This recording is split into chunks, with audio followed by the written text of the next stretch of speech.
झ्याउरे कविता लेखन पुनर्जागरण अभियानकी अभियन्ता आदरणीय स्रष्टा रेणुका भट्टराई मञ्जरी ज्यूको विशेष आतिथ्यतामा हामी आज यो कार्यक्रम गर्न लागिरहेका छौँ।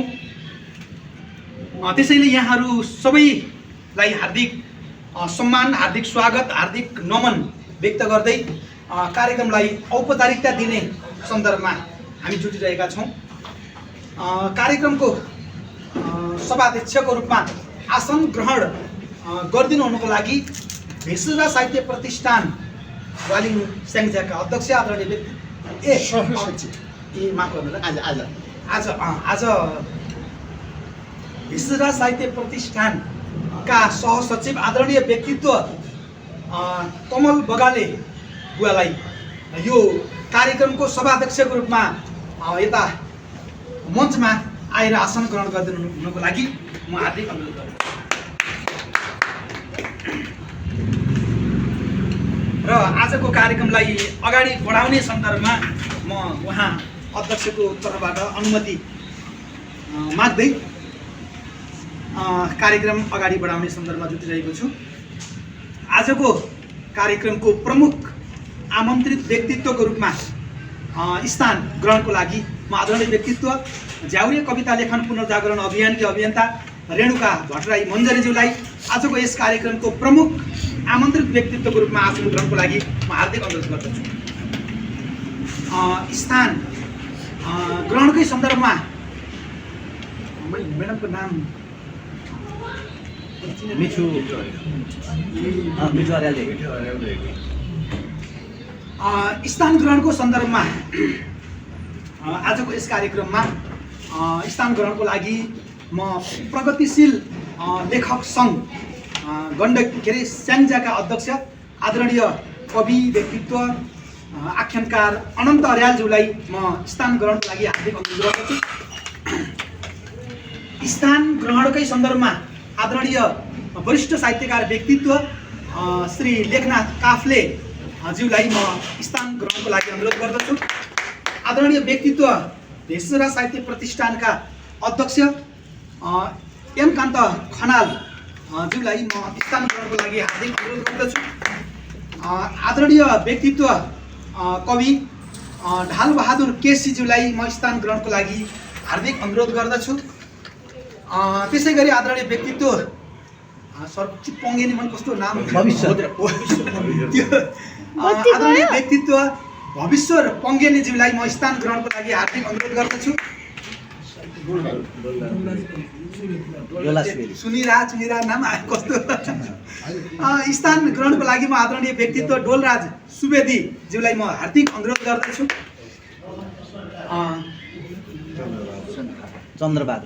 स्थान ग्रहणको लागि म आदरणीय व्यक्तित्व चन्द्रबहादुर थापाज्यूलाई म हार्दिक अनुरोध गर्दछु।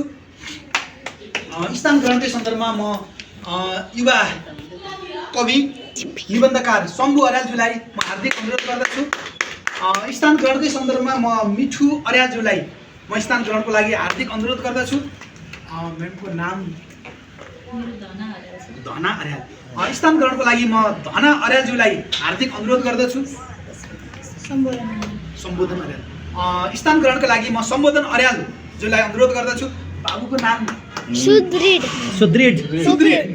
स्थान ग्रहणको लागि म सुदृढ पोखरेल भट्टराई ज्यूलाई म स्थान ग्रहणको लागि अनुरोध गर्दछु। यो आजको कार्यक्रमको यो छायाङ्कन पनि गरिरहनु भएको छ। त्यसै गरी स्थान ग्रहणको लागि म कमल अर्यालज्यूलाई पनि अनुरोध गर्दछु र फेरि आवश्यकता अनुसार अनि हामी त्यसलाई जोड्दै जानेछौँ। र आज प्रजातन्त्र दिवस भएको हुनाले सर पहिला अब गरौँ कि स्वागतपछि हामी ज्ञात अज्ञात वीर शहीदहरू जसको बलिदानको कारणले 7 सालमा नेपालमा प्रजातन्त्रको स्थापना भएको थियो। 104 वर्षसम्मको निरङ्कुश जहानिया राणा शासनलाई हटाएर जनताको शासन स्थापना भएको थियो। आज त्यो महत्त्वपूर्ण ऐतिहासिक दिनमा हामी यहाँ उभिएका छौँ। त्यसैले ज्ञात अज्ञात शहीदहरूप्रति उहाँहरूको सम्मानमा हामी 1 मिनेट मौन धारण गर्नेछौँ। त्यसैले यहाँहरू सबैलाई यथास्थानबाट उठेर शहीदहरूको सम्मान र श्रद्धाञ्जली स्वरूप 1 मिनेट मौन धारणको लागि अनुरोध गर्दछु। मुक्तकार विष्णु पङ्गेनी पाण्डेज्यूलाई म स्थान ग्रहणको लागि अनुरोध गर्दछु। स्थान ग्रहणकै सन्दर्भमा युवा कवि, निबन्ध, आख्यानकार व्यक्तित्व बसन्त खनालज्यूलाई म देखिरहेको छु। स्थान ग्रहणको लागि हार्दिक अनुरोध गर्दछु। र अबको क्रममा स्वागत मन्तव्यको सन्दर्भमा हामी जुटिरहेका छौँ। सर, स्वागत मन्तव्य हाम्रो लेखन सर। स्वागत मन्तव्य प्रस्तुत गरिदिनु हुनको लागि आदरणीय व्यक्तित्व, वरिष्ठ साहित्यकार लेखनाथ काफ्लेज्यूलाई म अनुरोध गर्दछु अबको क्रममा। धन्यवाद सचिव। समाजको हितमा धेरै यी पसिना झरुन्, समाजको हितमा धेरै यी पसिना झरुन्, जीवनभरि राम्रा काम यी हातले गरौँ, जीवनभरि राम्रा काम यी हातले गरौँ, हाम्रो केही मेहनतले राम्रा फुल फुलौँ, हाम्रो केही मेहनतले राम्रा फुल फुलौँ, हर हर्ती बाँच्न आई भमरा नै झुलौँ, हर हर्ती बाँच्न आई भमरा नै झुलौँ, बाँझो कतै रह्यो भने पाखुरीले खनोस्, बाँझो कतै रह्यो भने पाखुरीले खनोस्, आजभन्दा भोलि राम्रो साहित्य फाँटक बनोस्, आजभन्दा भोलि राम्रो साहित्य फाँटक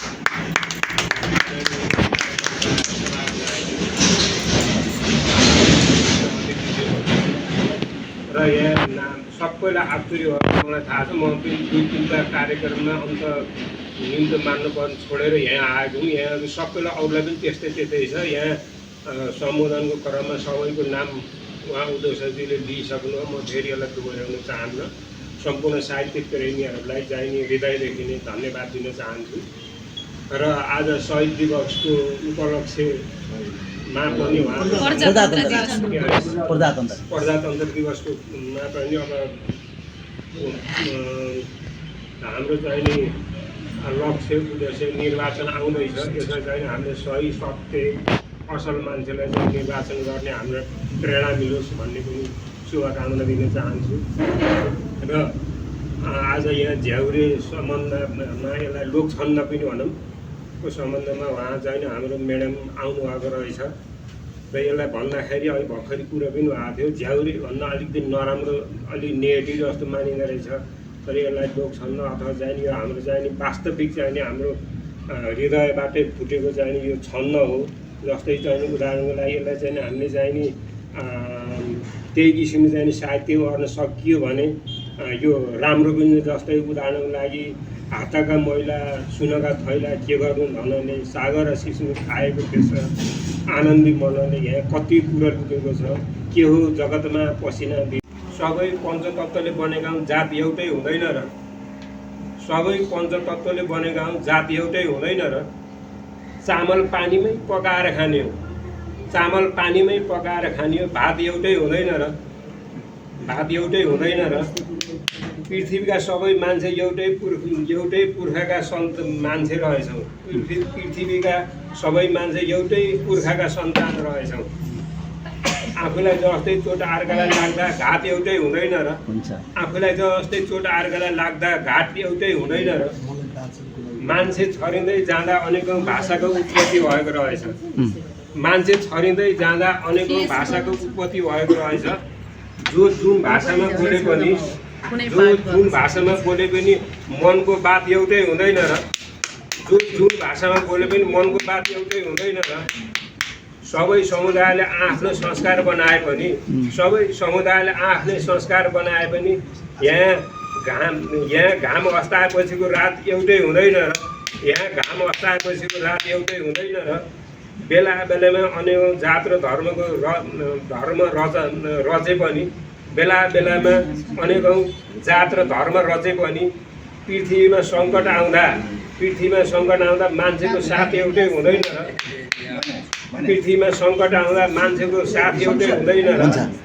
अनि किन अनावश्यक शान्त सिमाना कोर्छन् यहाँ, किन अनावश्यक शान्त सिमाना कोर्छन् यहाँ, मान्छेले बन्दुक ल्याउनु। र आजको कार्यक्रमलाई औपचारिक रूपमा ब्यानरमा उल्लेख गरिएको विवरण वाचन र आफ्नो एउटा सुन्दर झ्याउरे कविता सहित आजको कार्यक्रमको समुद्घाटन गरिदिनु हुनुको लागि आजको कार्यक्रमको प्रमुख आमन्त्रित व्यक्तित्व झ्याउरे कविता लेखन पुनर्जागरण अभियानकी अभियन्ता रेणुका भट्टराई मञ्जरीज्यूलाई अनुरोध गर्दछु अबको क्रममा। संस्कृति, भाषा, कला र साहित्यको संवर्धन बेसरा साहित्य प्रतिष्ठानको अभियान प्रजातन्त्र दिवस 2082 फागुन 7 गतेका अवसरमा नियमित रचना वाचनको 94औं श्रृङ्खला एवं झ्याउरे कविता लेखन पुनर्जागरण अभियानको अभियन्ता साहित्यकार पत्रकार रेणुका भट्टराईको विशेष तिथिमा नियमित रचना वाचन हुनुपर्ने त ठिकै छ। मिति 2082 फागुन 7 गते बिहिबार। आयोजक बेसरा साहित्य प्रतिष्ठान वालिङ सेन्टर, स्थान नेचुरल भ्यू पोइन्ट रेस्टुरेन्टको सभा हल वालिङ 6 मिति, समय दिउँसो 1 बजे। शुभम। धेरै धन्यवाद।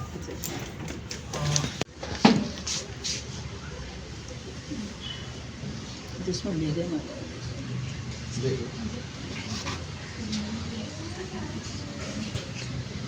क्यामेरामा के देखेन।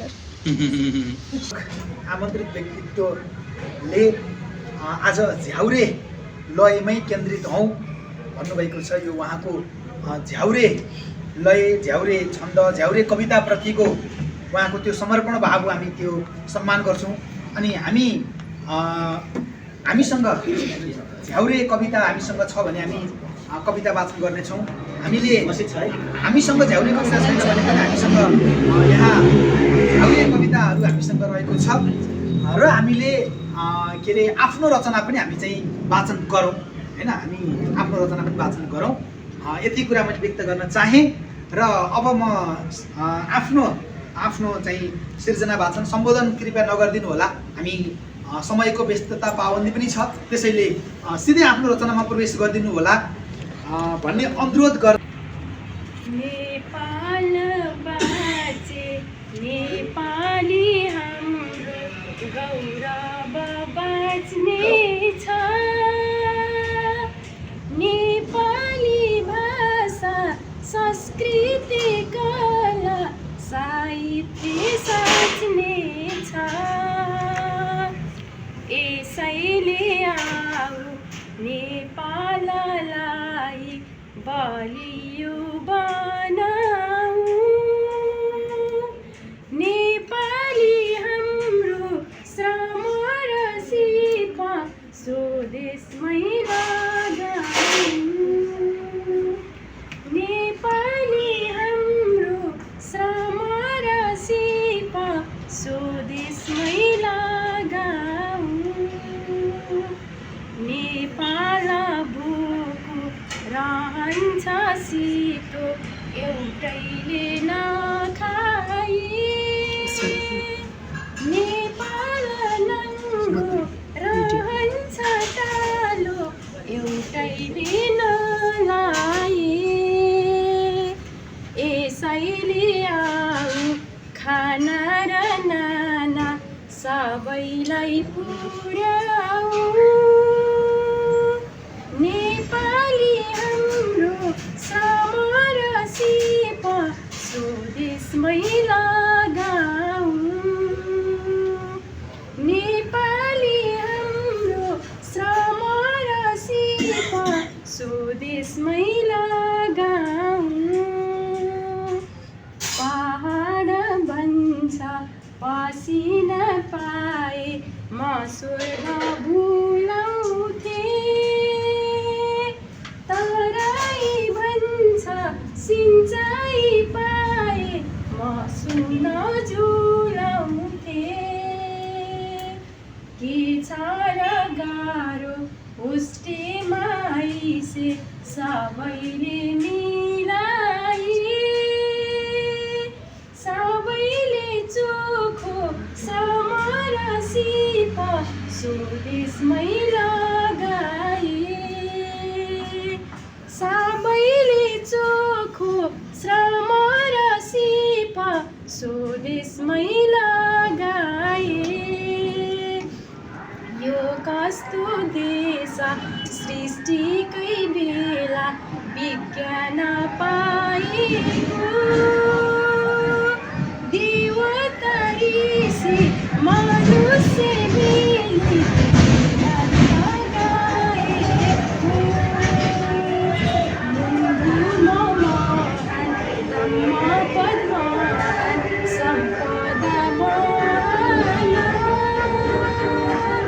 विश्वमै छैन धरती महान यो देश समान विश्वमै छैन धरती महान यो देश समान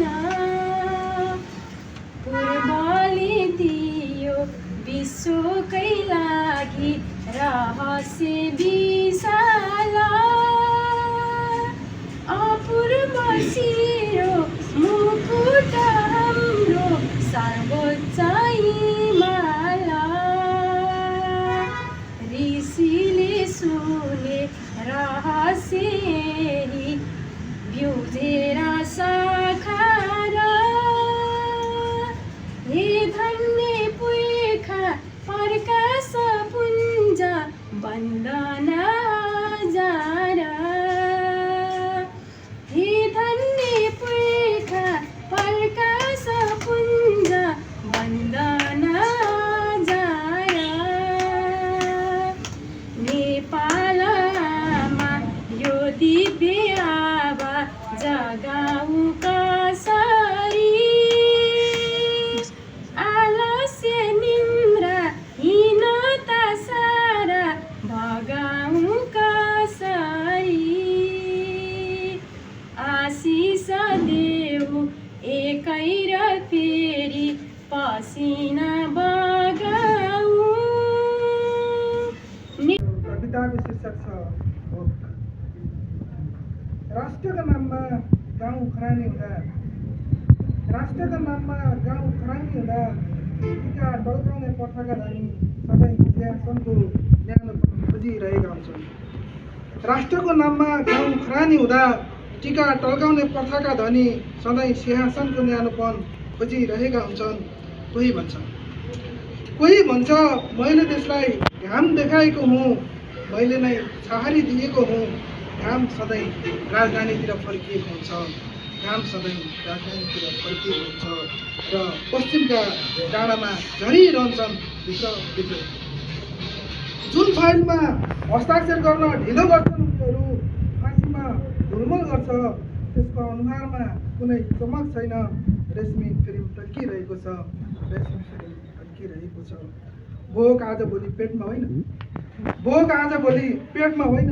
पहिला कुर्सीमा पस्छ, कुर्सीपछि कानुनमा फस्छ अनि बल्ल राष्ट्रभक्तिको भाषणमा हुँदैछ। गाउँका केटाहरू शराबीमा भन्दा पहिले मातिएका छन् राजनीतिले। थाहा छैन तिनीहरूलाई उनीहरूको भोग अन्नको होइन, प्रहसन हेर्ने रोजाइको हो। गाउँका केटाहरू शराबीमा भन्दा पहिले मातिएका छन् राजनीतिले। थाहा छैन उनीहरूलाई उनीहरूको भोग अन्नको होइन, प्रहसन हेर्ने रोजाइको हो। जहाँ वरिष्ठको हराएको सिङ्गो घोषणापत्र अर्को दिन ऱ्यापिङ पेपरमा बनेर झुन्डिएको हुन्छ। कसैले सोध्दैन बिदा लिइसकेकी ती महिला अझै किन सल्लाह दिन्छन्। पद भनेको के हो? पद भनेको म्याद हो, बिर्को खोलेपछि अनि सग्लो रहने सिद्धि हो र? भोक भित्र भित्रै हाँसिरहेको छ चुपचाप। ऊ जान्दछ भोकको सबभन्दा मिठो भोजन स्मृति हो। र त उनीहरू देशको स्मृति लिन्छन्, ढोड्छन्, जलाउँछन्, झोल र खरानी बनाउँछन्, खान्छन्, पिउँछन् र भोक मेटाउँछन्, खान्छन्, पिउँछन् र भोक मेटाउँछन्। यो अभियानको एउटा आयाम हो र यस्तै विविध कार्यक्रमहरू गरिरहेको छु र अलिकति अभियानको कुरामा यहाँहरूलाई मैले जोड्नुपर्छ। हजुरहरू धेरैले मलाई मन्जरी देखाउनु भयो, म धेरै खुसी भएको छु। म आउनुभन्दा अगाडि नै मन्जरी आएको छ। वास्तवमा यो मन्जरी एउटा अभियानको रूपमा आएको छ, मन्जरी एउटा यात्राको रूपमा आएको छ। यति मात्र होइन, मन्जरीले यो झ्याउरे कविता लेखन पुनर्जागरण अभियान पनि लिएर आएको छ। यो मन्जरी 2057 सालमा मैले एकै रातमा लेखेको खण्डकाव्य हो र र यसलाई प्रकाशन 2061 साल र दोस्रो संस्करण 2081 सालमा जब मैले दोस्रो संस्करण गरेँ 20 वर्षपछि, अनि त्यो गर्ने बेलामा चाहिँ मैले अभियानभन्दा केही समय अगाडि यसलाई हाम्रो झ्याउरे छन्दमा लेखिएको लोकलयमा यसलाई वाचन गर्ने मैले प्रयास गरेँ। त्यहाँभन्दा अगाडि यो किताब निकालेर 20 वर्ष दराजमा बस्यो, लाइब्रेरीमा बस्यो, मेरो साथमा बस्यो, तर यसको चर्चा परिचर्चा र यसभित्र तपाईँहरूलाई आज जोड्ने आयाम रहेछ कति पछाडि पुग्यो। हाम्रो नेपाली साहित्य कति हामीले विकास गर्यौँ, हामी कहाँ पुगिरहेछौँ भन्ने कुरा यो मञ्चले स्पष्ट बनाएको छ। 20 वर्ष पछाडि मैले मेरै कृति लिएर यसमै भएको कुरा केही थपेको छैन, जस्ताको तस्तै मैले निकालेर वाचन गर्दै जाँदा हाम्रो मौलिक लोकलाई वाचन गर्दै रहँदा साँच्चीकै झ्याउरेको कविता वाचन, झ्याउरे कविता वाचन र लेखनको यो अभियान सुरुवात भयो। हामीसँग विभिन्न हामीभित्र धेरै मणिहरू छन् भनिन्छ, हाम्रा पैताला मुनि मृत सञ्जीवनी छ, तर हामीले त्यसलाई पहिचान गर्न सकेनौँ। हामीसँग भएको खुबीलाई हामीले चिनेनौँ र आयातित र कुराहरूलाईमा हामी पारङ्गत भयौँ, त्यसैलाई अगाडि बढाउँदै गयौँ, त्यसैमा विशिष्टता हासिल गर्दै गयौँ, तर आफूभित्र रहेको आफ्नो मौलिकता, आफ्नो पहिचान, आफ्नो अस्तित्व, आफ्नो स्वाभिमान, आफ्नो माटोको स्पन्दन भुल्दै गयौँ। महाकवि लक्ष्मीप्रसाद देवकोटाले आजभन्दा करिब अब 1 शताब्दी अगाडि झ्याउरेलाई चाहिँ माया गरेर जब मुनामदनमा प्रयोग गरिदिनु हो, त्यसपछि न आज हामीले यो अभियान चलाउन सक्यौँ। हुन त महाकवि लक्ष्मीप्रसाद देवकोटालाई पनि सबैले हेला गरेका थिए, झ्याउरे पनि नगर दिँदा हे मेरा सज्जना भन्नुभएको छ। त्यस्तै गरी अघि पनि प्रसङ्गमा हाम्रो सरले भन्नुभयो त्यो झ्याउरे शब्द चाहिँ अलि नराम्रो लाग्यो हो, यहाँनिर नै मेरो आपत्ति छ। यदि यो नराम्रो शब्द थियो भने यो नेपाली माटोमा यो शब्दको निर्माणै हुँदैन थियो। म हिजो मात्र त्यो पावन स्थलमा पुगेर आएँ, बागलुङको त्यो पावन स्थल रहेछ, संयोगले मन्जरीको रचना स्थान पनि बागलुङ बन्न पुग्यो।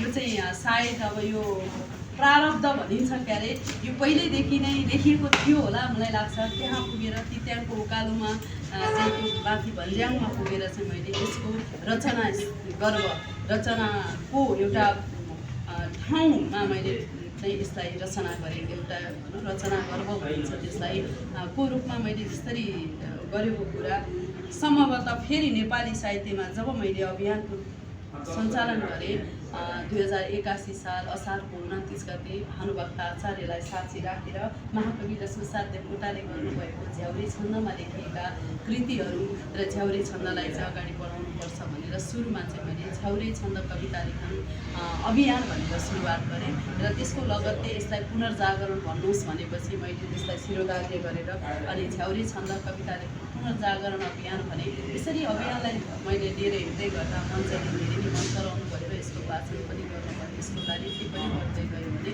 सँगसँगै त्यसपछि अब झ्याउरे छन्दलाई मात्र होइन, हाम्रा मौलिक लोकलयमा त धेरै लोक छन्दमा धेरै झ्याउरेहरू छन्। यो सबै झ्याउरेभित्र पर्छ। तपाईँले झ्याउरेलाई उठाउनुहोस्, एउटा झ्याउरे छन्दलाई मात्र लिएर हिँडेर हुँदैन रेणुकाजी भनेर मलाई महाकवि लक्ष्मीप्रसाद देवकोटाका छोरा पदम देवकोटाले नै भन्नुभएपछि मैले सम्झेँ हो त हाम्रा मौलिक लोकलयमा धेरै झ्याउरेहरू छन्, धेरै आफ्ना कुराहरू छन्। यो देवकोटाले 16 अक्षरलाई स्थापित गरिदिनु भयो, तर हामीसँग त धेरै कुराहरू स्थापित गर्न बाँकी छ। अब यो झ्याउरेलाई नै भनेर अगाडि लानुपर्छ भनेपछि सबैजनाको साथ सहयोग लिएर मैले यसलाई झ्याउरे कविता लेखन पुनर्जागरण अभियानको रूपमा सञ्चालन गरेको आज 20 महिना भएछ। 20 महिनामा नेपाली साहित्यले यति धेरै उर्वर हुन पायो, यहाँहरूलाई आज यति भेट्ने अवसर यही झ्याउरे अभियानले गर्यो। हुन त हामी कलमका सारथी होइन वर्षौँ हामी सँगै छौँ, हाम्रो समयजी सँगै छौँ हामी होइन, इतिहास सँगै छ हामीसँग। 30औं वर्ष हो यो क्षेत्रमा म हिँडेको, तर 1.5 वर्षमा भन्दै हुन्थ्यो कमल गुरुले यति छिटो उठ्यो यो अभियान, अचम्मसँग उठाउनुभयो बहिनी, मैले होइन, यो तपाईँहरूको माया तपाईँहरूको हृदयभित्र उठेको स्पन्दनले उठायो। मैले झ्याउरेको कुरा गर्दा तपाईँहरूको रगतबाटै झ्याउरे उम्लेर बाहिर आयो र हराभरा भयो सुगन्धित फुलले। हेर्नुहोस् त, म काठमाडौँबाट पाइने चलेको मान्छे आज यहाँ झ्याउरेले मलाई तानिरहेको छ। हेर्नुहोस् त, हामीभित्रको कवित्व, हामीभित्रको शक्ति, हामीभित्रको आफ्नोपन, नेपालीको आफ्नो पहिचान हेर्नुहोस् त। यदि त्यो झ्याउरे थिएन भने आज तपाईँहरूले मलाई चिन्नुहुन्थ्यो।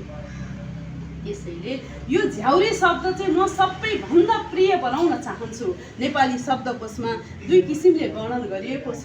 एउटा निन्याउरो, दुखी, गरिब, झ्याउरो, खान नपाउने, लाउन नपाउने, विभिन्न हाम्रो सामाजिक रूपमा व्याख्या गरिएको एउटा झ्याउरे हो भने अर्को चाहिँ हाम्रो मौलिक लोकलय होइन, 17 अक्षर, 16 अक्षर, 14 अक्षर, 18 अक्षरको लोकलयलाई पनि झ्याउरे भनेर व्याख्या गरिएको। त्यो पनि हामीले पढ्नु जरुरी छ र झ्याउरेलाई सबैभन्दा प्रिय शब्द बनाउनु जरुरी छ। किनभने हामीले पश्चिममा झ्याउरे भनेर नाच्यौँ, हामीले पूर्वमा झ्याउरे भनेर नाच्यौँ र सबैजना बेलुका काम सकेपछि आज झ्याउरे गाउन हो भनेर सँगै मादल र सारङ्गीको तालमा, मुर्चुङ्गेको तालमा अनि त्यसपछि खैँचारीको तालमा के हामीले भजन गाएनौँ, के हामीले झ्याउरे गाएनौँ र त्यसलाई के तपाईँले झ्याउरे होइन भन्न पाउनुहुन्छ र? हुँदै होइन नि। त्यही हो हाम्रो साँच्चीकै झ्याउरे चाहिँ त्यही हो। तर शब्द चाहिँ यसरी परिभाषित गरिदिनु भएको शब्दकोशको कारणले उहाँले भनेको जस्तै झ्याउरे शब्द चाहिँ मन परेन भन्नुभएको थियो। अनि त्यही अभियानको सिलसिलामा मैले धेरै कार्यक्रमहरू पनि गरेँ र झ्याउरेकै बारेमा चाहिँ अब खोज अनुसन्धानको मलाई कस्तो पर्यो भने मैले झ्याउरे छन्दमा 16 अक्षरको मन्जरी मात्र लिएर यो अभियानलाई चाहिँ अगाडि बढाउनुपर्छ भनेर लाग्यो। किनभने म सञ्चारकर्मी पनि हुँ, पत्रकार पनि हुँ, विभिन्न साहित्यिक कार्यक्रमहरू म आफै सञ्चालन गर्छु र मैले हरेक स्रष्टाहरूलाई, विशिष्ट व्यक्तित्वहरूलाई मैले अन्तरङ्ग गरेको छु। सप्त चौतारी कार्यक्रमबाट मैले होइन इन्टरभ्यूहरू लिँदाखेरि मैले सोध्ने सत्यमन जोशीदेखि लिएर अहिलेका विशिष्ट व्यक्तिहरू रामप्रसाद ग्याहुलीदेखि लिएर सबैको मैले इन्टरभ्यू लिँदाखेरि मैले सोध्ने 2 प्रश्न थियो। एउटा प्रश्न के थियो, हाम्रो मौलिक लोकलय, हाम्रो मौलिकतालाई, हाम्रो मौलिकताको जगेर्ना गर्न के गर्नुपर्छ, हाम्रो साहित्यलाई अगाडि बढाउन के गर्नुपर्छ, एउटा प्रश्न थियो।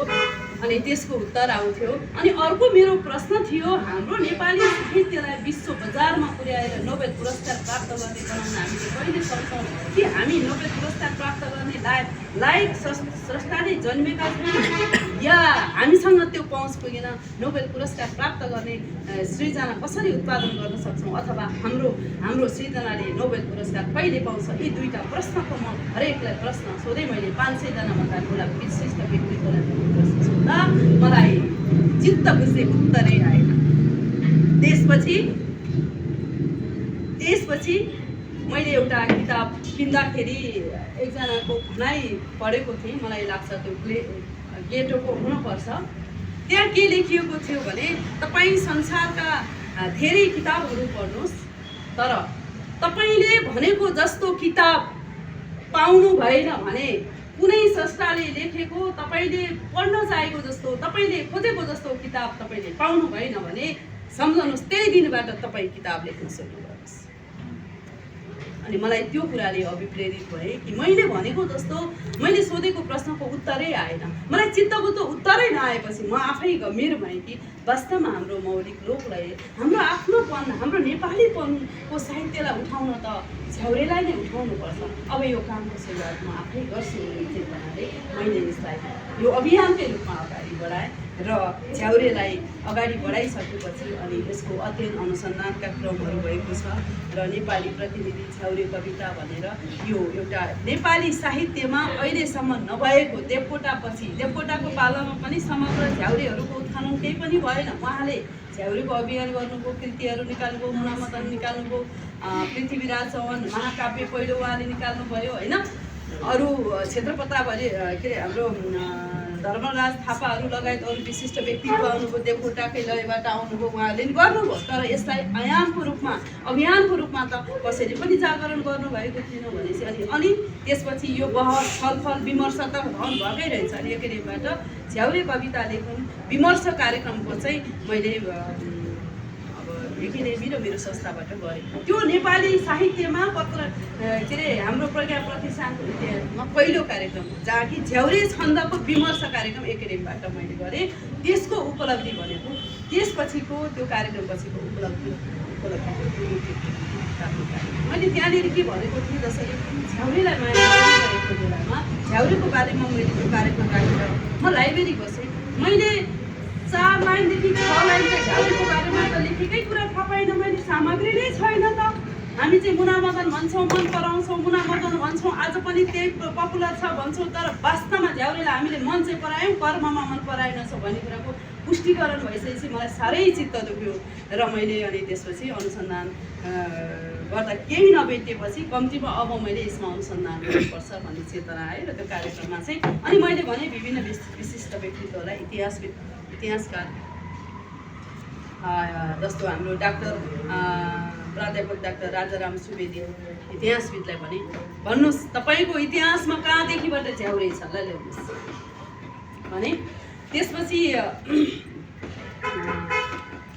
वेदमा के छ झ्याउरे कहाँबाट आएको छ वेदमा के छ ल यसको बारेमा लेखिदिनुहोस् भनेर हरिमन्जुश्रीलाई भने अनि लोक साहित्यमा कहाँबाट आएको छ त झ्याउरेलाई कहाँसम्म छ ल खोजिदिनुहोस् लोक साहित्यमा भनेर डाक्टर ध्रुव भट्टराईलाई भने यसरी विशिष्ट व्यक्तित्वहरू त्यो कार्यक्रममा बोल्नलाई मैले मञ्च दिएका व्यक्तित्वहरूलाई खोज्न लगाएँ अनि एकदम महत्त्वपूर्ण कार्यक्रम पनि भयो अनि राफ्टमा मैले के गरेँ म आफै बोलाएँ मैले उहाँलाई अतिथि बोलाएँ र 10 मिनट फ्लोर ओपन गरेर मैले उहाँहरूलाई नै क्वेसन गरेँ खै त तपाईँले मैले भनेको जस्तो ल्याउनु भयो खोइ इतिहासमा आएन मैले सोचेको जस्तो खोइ कहाँबाट उत्पत्ति भयो झ्याउरे ल्याउनु मलाई चाहियो भनेर मैले भन्दा उहाँहरू निलो कालो हुनुभयो त्यस पछाडि अब उहाँहरू त ल्याउनु भएन त्यसको काम त मैले गर्नु पर्यो त्यसपछि त्यो कार्यक्रमबाट म अब खोज्छु यसको जरो पनि निकालेर यसको जरो नै निकालेर म अब स्थापित गरिदिन्छु कि यो झ्याउरे छन् त एउटा कोणबाट हो तर यसको मूल खाबो नै खोज्नु छ यसका हाँगाहरू पातहरू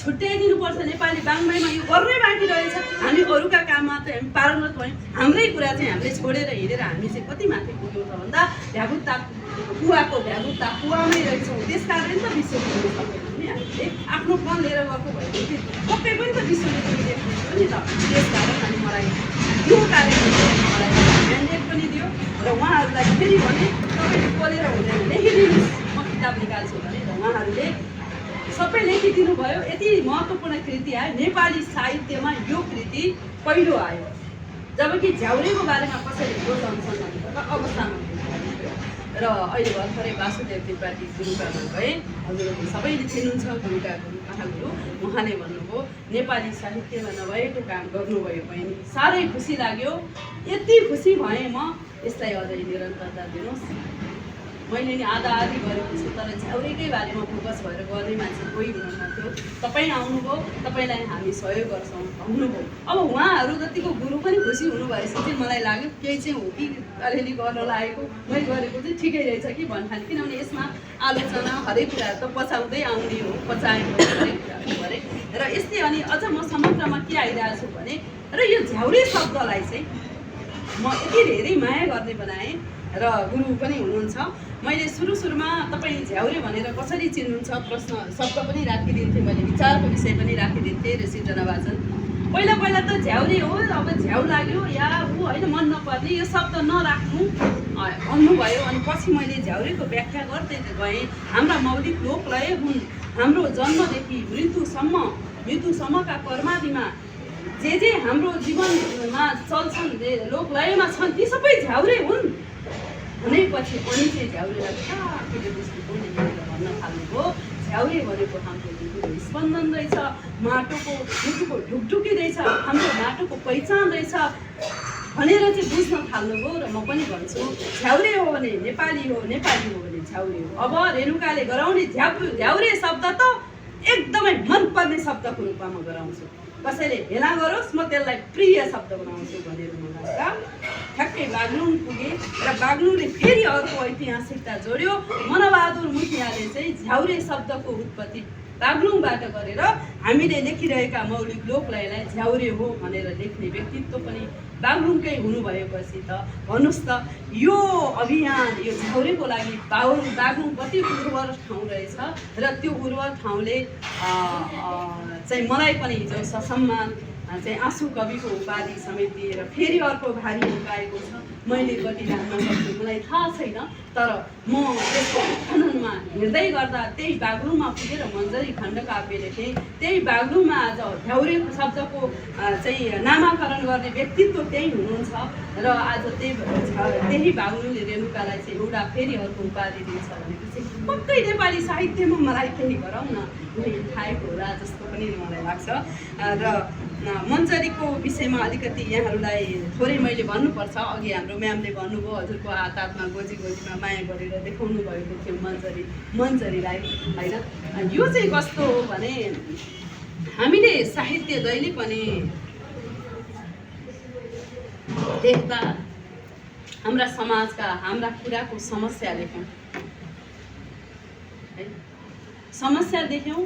तपाईँ पनि समस्यामा, म पनि समस्यामा, उहाँ पनि समस्यामा। समग्र मानव जीवनको अस्तित्व नै समस्या हो, समाधान होइन नि। हामी जन्मिनु नै समस्या हो, हामी गएका दिन मात्रै समाधान हुन्छ क्या, सकिन्छ नि त, टपिक सकिन्छ हो भने अब जीवन जन्म र अन्तिम मृत्युसम्मको त्यो समय छ नि, त्यो चाहिँ समस्या भन्दा भन्दै हामी अन्त्य गर्छौँ नि। त्यसभित्र हामीले समाधान खोजेका हुँदैनौँ, कोही खोज्दैनौँ, हामी त्यही रुमलिन्छौँ। र हाम्रो नेपाली साहित्यमा पनि यस्तो खालको एउटा छ परम्परा जसको तपाईँले पढ्नुभयो भने त्यसमा समस्या देखाइदिएको छ। पाठकलाई समस्या दिएर उसको स्वयं पाठक समस्यामा छ, तपाईँको समस्या पनि दिनुहुन्छ, ऊ कति पढ्छ, ऊ कति मन पराउन सक्छ तपाईँले लेखेको कुरा। तर कहाँनिर उसले पढ्ने पाठक भनिन्छ नि नेपाली साहित्यमा पढ्ने पाठक छैन। अब न मन्जरीले चिरिसक्नु पर्यो, किन छैन पाठक? तपाईँ राम्रो लेखिदिनुहोस् न, तपाईँले लेख्नुपर्ने कुरा भनिदिनुहोस् न, त्यसपछि कसले पढ्दो रहेछ र? मेरो मन्जरीलाई धेरैले पढ्नुभयो, मुनामदनलाई सबैले पढ्नुभयो, त्यहाँनिर तपाईँको कथा छ, तपाईँको व्यथा छ, समस्या छ, मात्र छैन समाधान पनि छ। आज मलाई दुईवटा कुरा चाहिँ आश्चर्य लाग्छ मुनामदनकै कुरा गर्दाखेरि। दुईवटा कुरा स्थापित भयो, यहाँहरूले पनि महसुस गर्नुभयो होला। मुनामदन पढिरहँदा त्यो दुईवटा श्लोक सबैको मुखमा आउँछ। एउटा हातका मैला सुनका थैला के गर्नु धनले, सागर सिस्नु खाएको बेसा आनन्दी मनले। हेर्नुहोस् है, आखी देवकोटाले भोट जान त घरमा चाहिँ नुन ल्याउन सुख ल्याउनलाई गएको हो नि त। तर जाने बेलामा मुनाले चाहिँ नजाउँ न, के छ जे छ खोले खानु, यहीँ बसेर खाउँ न, आनन्दले दुवैजना बसौँ न, जिन्दगी बाँचौँ न भनेको कुरा त हो नि। तर अब नेपाली त्यो समय 100 वर्ष अगाडिको समय आर्थिक रूपमा कमजोर थियो। अब परिवारको अवस्था, आर्थिक अवस्थालाई चाहिँ गर्नलाई मदन भोट गएका हुन्। त्यसपछि गएपछि त वियोगान्त मात्रै भयो, केही कुराको न उनले ल्याएको त्यो सम्पत्ति पनि समाजले मान्छे भएन, सबै वियोगान्त भयो। आज पनि नेपाली समाज मुनामदनकै बाटोमा छ कि देवकोटाले दिनु खोजेको कुरा आज हामीले त्यही मात्र भोगिरहेका छौँ कि। मलाई यहीँनिर दुःख लाग्छ। मुनामदन जहिलेसम्म चर्चित हुन्छ त्यो घटना हामीसँग सधैँ चर्चित भयो कि हामीले त्यो चिर्न सकेनौँ। अझ हामी त अहिले त अमेरिका, युरोप, अमेरिका विभिन्न देशहरूमा चाहिँ हामीले हाम्रै सन्तानलाई चाहिँ पठाइरहेका छौँ। मदन त कम्तीमा फर्केर आमाको मुख हेर्न त घर आयो, मुनालाई भेट्न त आयो नि। अब त हाम्रा गाउँका छोराछोरीलाई त हामीले बाई गरेर सधैँको लागि चाहिँ उता पठाइरहेछौँ, राष्ट्रियता समेत उतैको लिँदैछन्। हामी कहाँ पुगिरहेछौँ? हाम्रो मुनामदन पढेर हामीमा के परिवर्तन आयो? मेरो एउटा प्रश्न।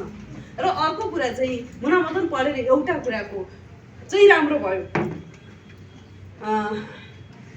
अर्को छ छेत्रीको छोरो त्यो पाउ छुन्छ घिनाले, मानिस ठुलो दिलले हुन्छ जातले हुँदैन, छेत्रीको छोरो त्यो पाउ छुन्छ घिनाले छुँदैन। हो, यो लाइनमा मात्रै व्यवस्थापन गर्नु याद गर्नुपर्छ। आज होइन जात धर्म यस्ता जातको विषयमा चाहिँ हाम्रो सामाजिक रूपमा सामाजिक क्रान्ति भयो। त्यो दुईवटा लाइनले मानिस भनेको सबभन्दा दिलले ठुलो हुन्छ, जातले हुँदैन है भनेर आज हामी जातको कुरा गर्दैनौँ। राज्य स्तरमा पनि यसको चाहिँ धेरै राम्रो व्यवस्थापन हो। तर हामीलाई चाहियो त हातका मैला सुनका थैला के गर्नु ठाउँले चाहिएको थियो नि त। तर हामीलाई त्यही धन चाहिएर विदेश जानु पर्यो। मलाई यसमा एकदमै गढिरहेछ यो कुरा। जबसम्म मुनामदन चर्चित हुन्छ त्यसले साँच्चीकै सामाजिक रूपान्तरमा परिवर्तन ल्याएन नि। तपाईँको ढुकुटी चाहिँ भयो, मन पराउनु हो नआउनु, तर जीवनमा परिवर्तन खोइ त। छोरालाई जान रोक्नु भएन, पतिलाई जान रोक्नु भएन, अनि बाकसमा फर्केर आउँदाखेरिका कथाहरू यसरी लेख्नु भएन। हो, मदन उता गएर यता मुना हराएको कुरा, अहिले मुना अर्कैसँग रमाएको कुरा छ। फरक हो समाज। अनि यसमा चाहिँ मदन बाकसमा नेपाल आएको भने, अनि मदन बाकसमा नेपाल आउँदा मुनाको अवस्था के हुन्छ? त्यही कथा हो यो मन्जरी। बाल विवाह अनि वैदेशिक रोजगारमा जानुपर्ने बाध्यता अनि बाकसमा फर्केर आउँदाखेरि एउटा नारीलाई कस्तो जीवन भोग्नुपर्छ, विधवा होइन, एउटा विधवाले श्रीमान मरेपछि विधवा भयो, विधवा भएपछि उसले के भोग्नुपर्छ। हाम्रो सामाजिक कुसंस्कृति छ नि, धेरै कुराहरू बक्सी प्रथा छ त, त्यो भोग्नु पर्यो। 16 वर्षको त्यो कलिलो नानीले होइन कसरी चाहिँ त्यो पीडालाई सहनु पर्यो भनेर यसमा मैले लेखेको छु। र अनि मैले भने समस्या मात्रै छ नि त, मुना मदनमा नि समस्या छ नि, समाधान त छैन। फर्केर आयो, त्यसपछि एकदम वियोगमा पनि छ, अनि त्यो वियोगलाई माया गरेका छौँ, साहित्य सफल वियोगमै छ होइन। तर यसमा चाहिँ वियोग छ, आँसु छ, उहाँले भनेको जस्तो नारीको कुरा छ। तर सबभन्दा महत्त्वपूर्ण साँच्चीकै यहाँ ककले पाउनु भएको छ कमल गुरु मन्जरी, ककले पाउनु भएको छ, कसले पढ्नु भएको छ त पुरैसम्म ल भन्नुहोस् त, पढ्नु भएको छ? पढ्नु भएको छ? धेरै नै पढ्नु छ। हजुरले पढ्नु भएको छ। तर यहाँले पढ्दाखेरि मात्र अगाडि मन्जरीको कथा पढ्नु भएको छ, मन्जरीको पीडा पढ्नु भएको छ। तर यसभित्र मैले एउटा आदर्श समाज सृजना गरेर एउटा आदर्श सबैमा नारीवादीको कुरा गर्नुहुन्छ। हाम्रो समाज त नारी र पुरुषको संयोजनमा बनेको सुन्दर फुल हो नि, त्यो कुरालाई हामीले बिर्सिएका छौँ धेरै ठाउँमा। तर यहाँ मैले एउटा नारी त सृष्टिको सम्भाव हो, त्यसपछि पुरुषलाई मैले राम जस्तै आदर्श बनाएर यसमा जन्माएको छु। पुरुषलाई यति धेरै सम्मान गरेर मैले जन्माएको छु। मधुलाई आदर्श पुरुषको रूपमा जन्माएर युवा बिहा नगरेको युवाले त्यो विधवा केटीलाई विवाह गरेर उनीहरूको पुनर्मिलन, उसको मन्जरीको पुनर्विवाह मैले 57 सालमा गरेको कृति हो यो मन्जरी। यदि मैले यो मन्जरीलाई 60कै दशकमा यसरी चर्चा परिचर्चा गर्न सकेको भए हजारौँ मन्जरी म बचाउन सक्थेँ। र मन्जरी नारीको कथा होइन, यहाँनिर नारीलाई उठाउन सक्ने शक्तिशाली पुरुषको आदर्शता पनि हो मन्जरी। यो पोइन्टबाट हेर्नु भएको छैन। तर सबभन्दा शक्तिशाली त्यहाँ मधुलाई मैले ल्याएर मन्जरीको बिहा नगरेको भए त फेरि मुना जस्तै फेरि मदन जस्तै वियोगमा पुग्निन्थ्यो। मैले समस्याको समाधान गरेँ, बुझ्नुभयो नि।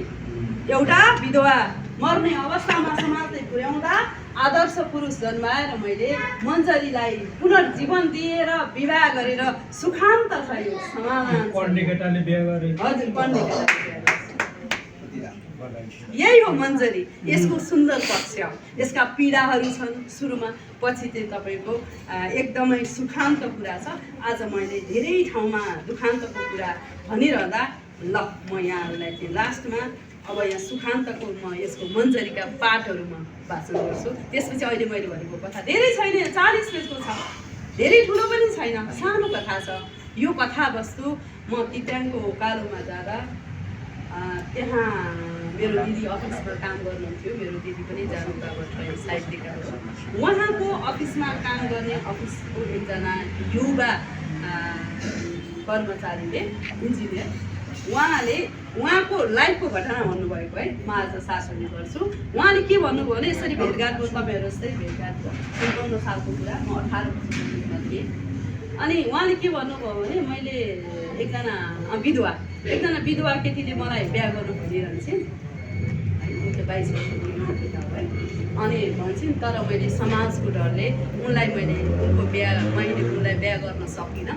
त्यसपछि उनी झुन्डिएर गयो। बस त्यति कथावस्तुमा यो मन्जरी मैले तयार गरेँ। अनि मलाई उहाँले त्यसो भनेपछि त मलाई त यति ऐठन भयो, यति पीडा भयो, यति डाहा भयो, छटपट्टि भयो। छटको त घर गएर त मलाई त के गरौँ कि त्यो प्रसव पीडाबाट त्यो बच्चा जन्माउने बेला पनि मलाई गाह्रो भएन, मैले बच्चा पनि जन्माएँ है। यति गाह्रो भयो। अनि भदौको एकै राति अनि मैले त्यो कथावस्तुलाई एउटा बाल्यकालमा लगेर मन्जरीको कथालाई चाहिँ बुनेर अनि उहाँले भनेको कथावस्तुमा त्यो केटीलाई लिएर आएर अनि उहाँले गर्न नसकेको बिहा चाहिँ मैले अर्को पुरुष पात्रलाई आदर्श पात्र बनाएर त्यो मन्जरीको विवाह गरेको चाहिँ एकै रातमा अनि मेरो सिकाउनु एकदमै आनन्द लाग्यो। र मैले अहिलेसम्म धेरै यो जतिको सन्तुष्ट, यो जतिको मलाई खुसी केही लाग्दैन थियो। नभन्दै वास्तवमा यसमा खुसी रहेछ, यसको अभियान पनि जोडिएको रहेछ। र मन्जरी र मधुको विवाहको प्रसङ्ग म थोरै भन्छु है त, आज अलिकति होइन भन्नैपर्छ, किनभने मन्जरीको बारेमा पनि थाहा पाउनु जरुरी छ भनेर। ल अच्छा यो पेज चाहिँ 40 पेजको एउटापट्टि हो यहाँ चाहिँ माग्न गएको छ मधुरती केटा हो अच्छा पात्र पात्र पछि मैले जन्माएको मधु आदर्श वास्तविकमा ऊ चाहिँ गइहाल्यो तर त्यसलाई फेरि कथा पुरेर आफ्नो पाठबाट मैले भने कि हाम्रा सृजनाभित्र हामीले समस्यामा छोडिदिन्छौँ मैले समाधान लिएको कृति मात्र के गर्ने भन्दा त्यो त्यति बेला मन्जरीको विवाह नै उसको जीवनदानको महत्त्वपूर्ण कुरा थियो नि त उसलाई मृत्युमा धकेल्नु भएन तर हाम्रो आदर्श पुरुषले बिहा गर्न सक्नु भएन त्यो त मरिन् बिचरा मरिन् दिदी किन मरेपछि यो कुरा मैले सुनेर मैले त्यति कथावस्तुमा मैले यो मन्जरी खण्डकाव्य तयार पारेँ त्यो कथावस्तु दिव्याङको ठाउँमा त्यो व्यक्तिले दिनुभएको शब्द बागलुङबाट मैले पाएँ है म भन्छु है माग्न जान्छन् होइन समाधानको पाटो एकदमै मैले बिहाको कुरा भन्दै मैले समाधानकै दिएँ त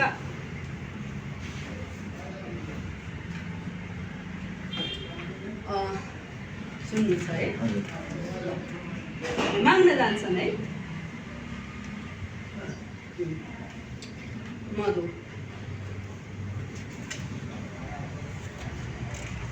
यो पाठ मैले ल मन्जरीको पुनर्विवाह अलि लामै छ यहाँले ध्यान धेरै सुन्नुहुन्छ होला यो पाठ मैले त्यति वाचन गरेको छैन अरूले गर्नु पनि भएको छैन है याद गर्नु मैले यो चाहिँ भने करायो कागा खर खबर के होला सन्देश राम्रो लिएर पक्कै आएको यो बेला आकाश हेर्दै बादल घुम्टो खोलेर घाममा मङमङ धरती लाग्दछ किन शारदियामा खबर छोडी गए थियो कौवा भर्खरै मात्र हो आँगन बिच छ पद चाप मधु हो आएको जीवन सारा परीक्षा बन्छ मन्जरी रहर साथमा केही मान्छेका होला अनौठो लहर गएर बसे पिँढीको छेउ उनको घरमा आएर सोधे ससुर बाजे के भयो गाउँमा नजाने कुनै आपत पर्यो आयो नि बिहानै कौवाको डाक नराम्रो सुने अघि त भर्खरै मधुले कुरा निकालु अब पिसाए प्रवेश भएको छैन गाउँमा केही नहुनुहोस् चिन्तित आएको हामी हजुरको घर मागन सजना पवित्र बनी फुलेछ फुल यो चोखो आँगन मसँग चल्नु एउटा नयाँ गरेर काम देखाउँ समाज दिनु हो साथ मिलाई हात समय छ आज ससुरा खुलेर भन के देख्यौ यहाँ गरिब बस्तीमा फुलेको कुरा के होला बाबु घुसेन मर्ममा आएको आशा लिएर यहाँ रित्तो फर्कन्न मन्जरी हात दिनु साथ धोका मदिन्न के भन्यौ बाबु अनर्थ सुने आश्चर्य पर्न गो इज्जत हाम्रो बुहारी हुने फुलको धर्म हो विश्वास गर्न सकिन मैले मान्छे नै चिनिन नारीको मान सम्मान गर्ने नराम्रो सोचिन हे प्रभु आज के सुने मैले पापको यो भारी विधवा हुने छोराको नासो सम्झाउँ कसरी समाज हाम्रो बाँच्नका लागि बनेको संसार नमस्कार मिल्दैन कुरा गएको बेस गाउँ नै छोडेर ससुराले भने समस्या बाल विवाह होली मधुले भन्दैछन् समस्या बाल विवाह होली हिजोको निर्णय जीवन उसले पाउनु पर्छ छैनी निर्भय डाँडाको जुन स्वर्गको ताजा समय सकियो बिछोड पिया पीडा सहेर कति घिमिरे जिउने हो जीवन एक्लो निराश भयो यात्रा यो लामो छ सन्तान छैन बाँच्नका लागि आधार कहाँ छ यहाँनिर मैले पोइन्ट समातेको छु कि यहाँ चाहिँ एकल महिलाहरू जसको सन्तान पनि छैन भने उसले पुनर्विवाह गर्दा हुन्छ विधवा विवाह गर्दा हुन्छ छोराछोरी छन् भने चाहिँ यहाँनिर यो पोइन्ट पनि राखेको छु मैले एकदम सोचेर भविष्य सोच्नु पर्दछ अब भोलिको संसार तपाईँ बाबामाको माया रुखको छ र वचनबाट मिसियो फेरि सासूको छोरामा उनले भोलि दुर गर्दै मधुको कुरामा अलक्षण टोपी खाएर लोग्ने पराई फसाई समाजमाझ मुख नै छोप्ने बेजत गराई विधवा बिहा कसरी हुन्छ हेर्दछौँ हामीले जात हो पुन थाहा छैन कुल हुने भोखरानी ससुरा बाजे निराश हुँदै भन्दछन् पिराले समाजबाट निस्कनु पर्ने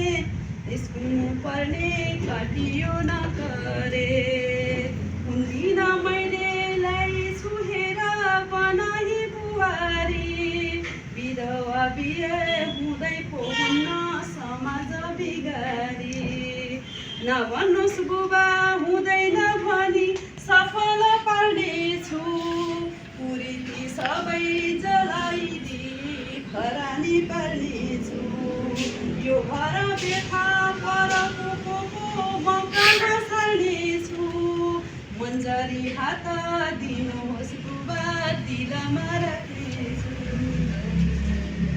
अब यसरी यहाँ संवाद भएको किनभने यो हाम्रो समाजको एकदम सचित्र मैले वर्णन गरेको विषय भयो अन्तिममा चाहिँ अब लामो पनि भयो मेरेसँगै के भन्नु अब भन्दिन केही जे गर्छौ गर लौ नदिनु धोका पियोगी मुटु मन्जरी नरुवाऊ कर्मको घर रहेछ अर्कै तर्कनु हुँदैन जिन्दगी अझै सफल रहेछ बिगार्नु हुँदैन ससुराले मानेर छोरी मन्जरी आज हातमा दिनेछु साइत हेरी आउनु लिन बिदाई गर्नेछु आमाको ज्योति मधुर भयो हृदय भिजेर प्रकृति हेर लालित्य छायो गुराँस फुलेर आकाशबाट पुष्पको वृष्टि भए छै देखियो पीडाको गीत छोपेर राख्यो हर्षले मुस्कायो बसन्त हाँस्यो लालीको रङ जिन्दगी सुरु भयो मन्जरी मधु दुहीको जोडी शीतल रामको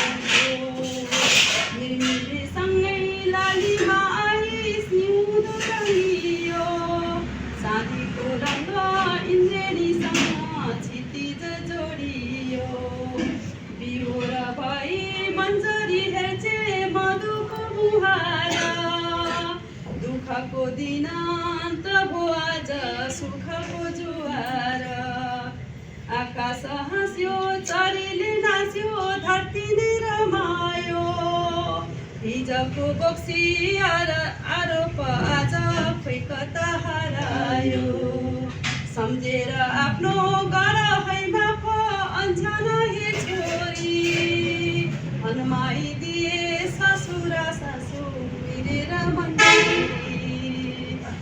बेलाही बेला नमिठो कति देखेर बिछोडा ढुङ्गाले हिजो हाने झै लाग्ने फुलको बर्सात बादल पानी यो जिन्दगानी दुःखका साथमा आया म फेरि सुरु हो अर्को नवीन पथमा आउने दिन रातमा कहिल्यै फेरि नराओस् फुलबारीमा बसन्ती फुल हाँसेर फैलियोस् क्षितिज पारी देखिने कालो बादल के होला जिन्दगीभरि दिन र रात यसैले ल्याउला। हजुर यति भनेर टुङ्ग्याएँ। आज यो प्रसङ्ग मैले स्पष्ट पार्दिनँ भाषणहरू। अनि नारीलाई शक्तिशाली बनाएको पक्ष यहाँले भने जस्तै छ।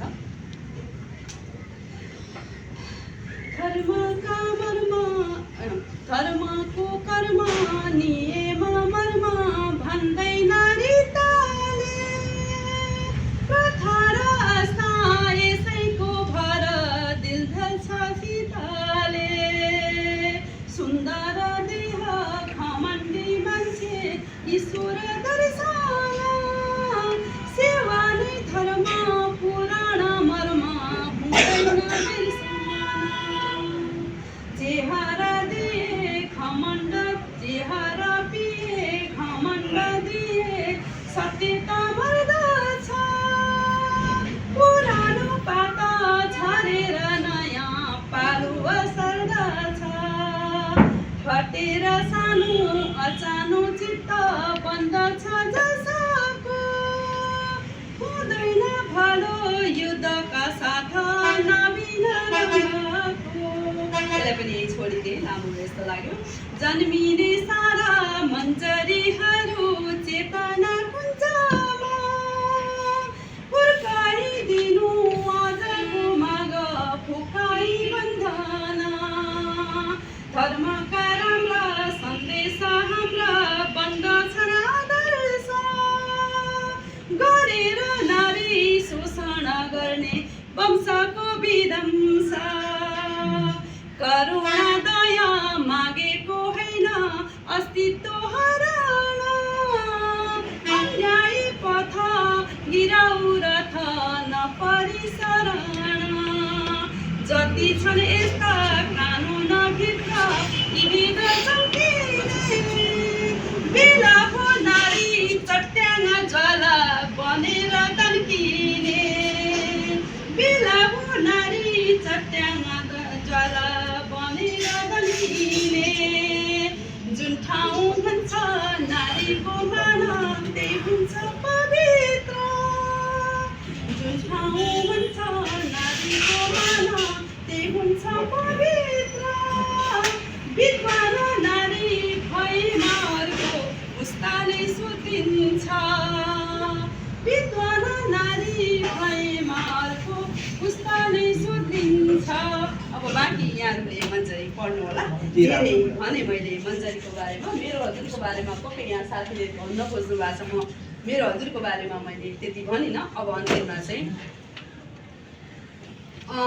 यसपछि मैले 3 घन्टामा एक रातमा मन्जरी 3 घन्टामा शोक काव्य फोटो देखिरहनु भएको छ। पत्रकार तथा साहित्यकार बिके पालपाली मेरो श्रीमान हुनुहुन्छ र उहाँको स्मृतिमा मैले पोहोर तेस्रो स्मृति दिवसको अवसरमा विमोचन गरेको 3 घन्टामा मैले लेखेँ। बाँकी चाहिँ उहाँले पढ्नुहुन्छ जस्तो लाग्छ, उहाँलाई छोडिदिएँ।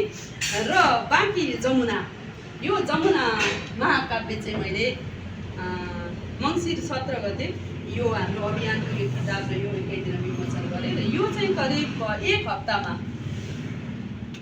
मैले ज्याउरे छन्दमा महाकाव्य लेखेँ। अब यो महाकाव्य चाहिँ मेरो जीवनको एउटा परिचय पनि हो। मलाई भेटिरहनु पर्दैन, अब यो कृति पढेपछि यहाँहरूले राम्ररी चिन्नुहुन्छ मेरो जीवनको आयाम सङ्घर्ष। र वास्तवमा रेणुका भट्टराईको भन्दा यहाँले चाहिँ रेणुका भट्टराई यो मन्जरीको सफलताले मेरो नाम मन्जरी पनि दियो।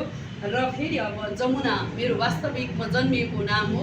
यो फोटाले पनि केही बुझाइरहेको छ। म चाहिँ अब जुम्ल्या जन्म, मेरो जन्मदेखि ल्याएको नाम चाहिँ जमुना, यो कुराको रहस्य निकाल्नुको। र अन्तिममा यसको चार लाइन भन्छु। यहाँहरूलाई हार्दिक आभार तथा कृतज्ञता व्यक्त पनि गर्छु। यो अभियान रेणुका भट्टराईको मात्र अभियान होइन, यो अभियान तपाईँ हामी सबैको अभियान हो। सबैले लेखौँ, एकचोटि जागरण लिएर आउँ र यसलाई विश्वमा पुर्याउँ। नेपाली साहित्यमा, नेपाली वाङ्मयमा के छ भन्दा झ्याउरे छ हो भन्ने गराउने हो। झ्याउरे नै हाम्रो महत्त्वपूर्ण बनाउने हो। मैले गुरुहरूसँग पनि सल्लाह गरिरहेको छु र अहिले मैले अनुसन्धानको काममा पनि मैले एउटा विशिष्ट काममा अध्ययन गरिरहेको छु। यस कारण पनि यहाँहरूलाई मैले भेटिरहेको छु र नेपाली वाङ्मयलाई उर्वर बनाउँदै विश्वमा पुर्याउने र हाम्रो कम्तीमा झ्याउरे छन्द एउटा झ्याउरे छन्द मात्रै विश्वमा पुर्याउने अभियानमा निरन्तर म अगाडि बढिरहेको छु र नेपाली साहित्यमा के छ भन्दा झ्याउरे छ भन्ने गराउने यो अभ्यासमा सबैजनाले एकचोटि जुटौँ र सबैले एकचोटि झ्याउरेलाई लेख्नुभयो भने यहाँले आफूलाई माया गर्नुभएको, आफ्नो माटोलाई माया गर्नुभएको, देशलाई माया गर्नुभएको हो। हामीले देश निर्माण गर्नलाई सत्तामा पुग्नु पर्दैन हजुर। हामीले देशलाई माया गर्नलाई हाम्रै कुराहरू लिएर अरूलाई चिनाउँदैमा पनि माया गर्न सकिन्छ। धेरै कुराहरू छन्, हामीले गर्ने हजारौँ कुराहरू छन्। ठुलो कुरा गर्नु पर्दैन, सानो सानो कुराबाट पनि हामीले धेरै गर्न सक्दछौँ। र यति भन्दै यति लामो समय यहाँले प्रदान गर्नुभयो, विशेष गरेर कमल गुरु र यहाँ सरलाई पनि मैले एकदमै पोखरादेखि दिएको थिएँ, भेट्न खोजिरहेको थिएँ। यहाँ को हुनुहुन्छ म सबैलाई त म चिन्दिनँ, तर मेरो सबै समान हृदयले यहाँहरूलाई एकदम हार्दिक नमन कृतज्ञता व्यक्त गर्दछु। र अन्तिममा जमुना महाकाव्यको अन्तिमको मैले प्राय अन्तिमकै भन्न थालेको छु। म मरि गए फुल छरी गए सम्झना रहला, म मरि गए फुल छरी गए सम्झना रहला, झ्याउरे कवि भनेर बोली कसैले सम्झेला, झ्याउरे कवि भनेर बोली कसैले सम्झेला, कल्पनाभित्र जीवन हाम्रो कर्कला पातमा, कल्पनाभित्र जीवन हाम्रो कर्कला पातमा, यो पुष्प गुच्छा चढाएँ मैले हजुर हातमा, यो पुष्प गुच्छा चढाएँ मैले हजुर हातमा।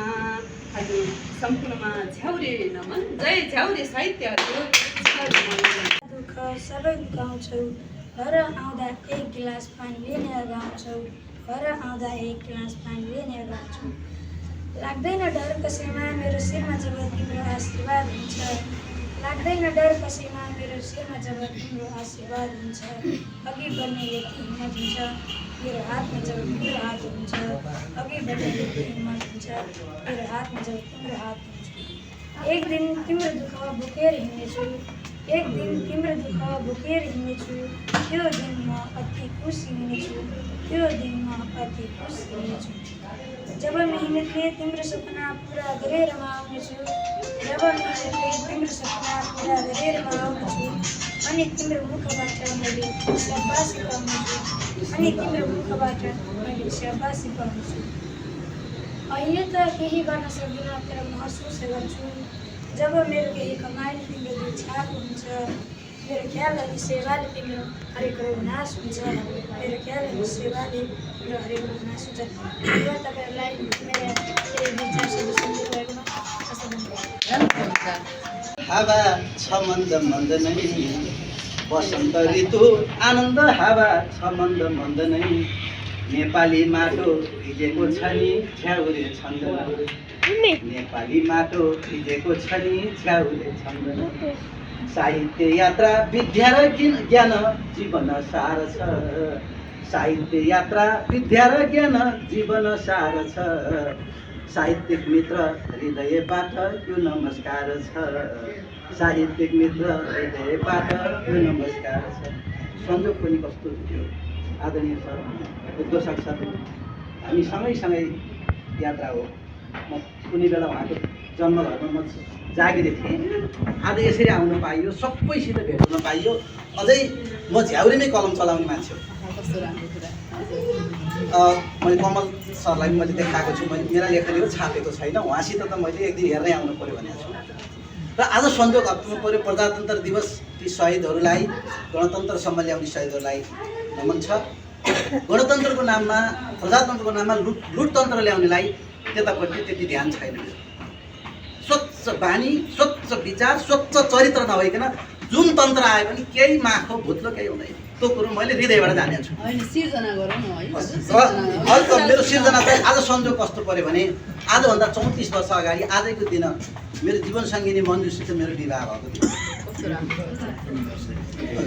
आज 34औं वर्षमा प्रवेश गरेको दिनमा मैले त्यो झ्याउरे छन्दमा लाग्यो नि हाम्रो समय चालमा, छन् छोरा छोरी स्वदेश विदेश कर्मको खेलमा, संसारी माया यो घाम छाया जिन्दगी खेलमा, संसारी माया यो घाम छाया जिन्दगी खेलमा, यो हाम्रो यात्रा यो सहयात्रा चढौँ है उकाली, यो हाम्रो यात्रा यो सहयात्रा चढौँ है उकाली, बासना हर्र पसिना तर्र पहेरै उचाली, बासना हर्र पसिना तर्र पहेरै उचाली, मन्जुका साथ जीवन बित्यो 34 वर्ष नै, मन्जुका साथ जीवन बित्यो 34 वर्ष नै, झगडाभित्र माया र प्रेम खुसी र हर्ष नै, झगडाभित्र माया र प्रेम खुसी र हर्ष नै, बाँचौँ है प्यारी जे जति हामी ढुकुर चरी झैँ,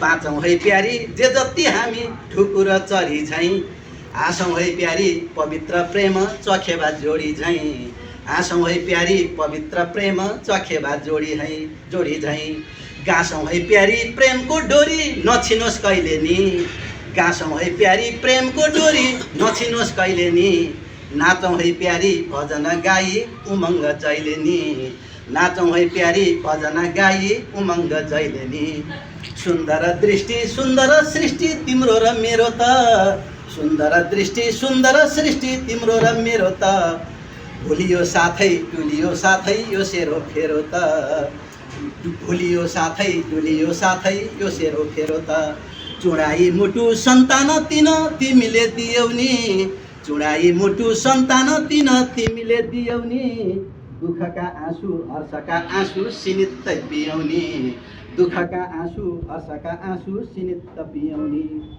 म भन्दै चरो तिमी त चरी भुरुरु उडाउ कि, म भन्दै चरो तिमी त चरी भुरुरु उडाउ कि, म भन्छु माछो तिमी त माछी गङ्गामा डुबाउ कि, म भन्छु माछो तिमी त माछी गङ्गामा डुबाउ कि, पुणेको जुन तिमी त प्यारी म हेरिरहुँला, पुणेको जुन तिमी त प्यारी म हेरिरहुँला, मुसुक्क हाँसी झ्याउरे छन्द म केरिरहुँला, मुसुक्क हाँसी झ्याउरे छन्द म केरिरहुँला, संसारकै सेवा छोरा र छोरी सबैले गरून् है, संसारकै सेवा छोरा र छोरी सबैले गरून् है, नदी र ताल समय चाल सागर तरुण है, नदी र ताल समय चाल सागर तरुण है, कविता भन्दै काखमा मैले तिमीलाई राखुला, कविता भन्दै काखमा मैले तिमीलाई राखुला, साहित्य यात्रा झ्याउरे छन्द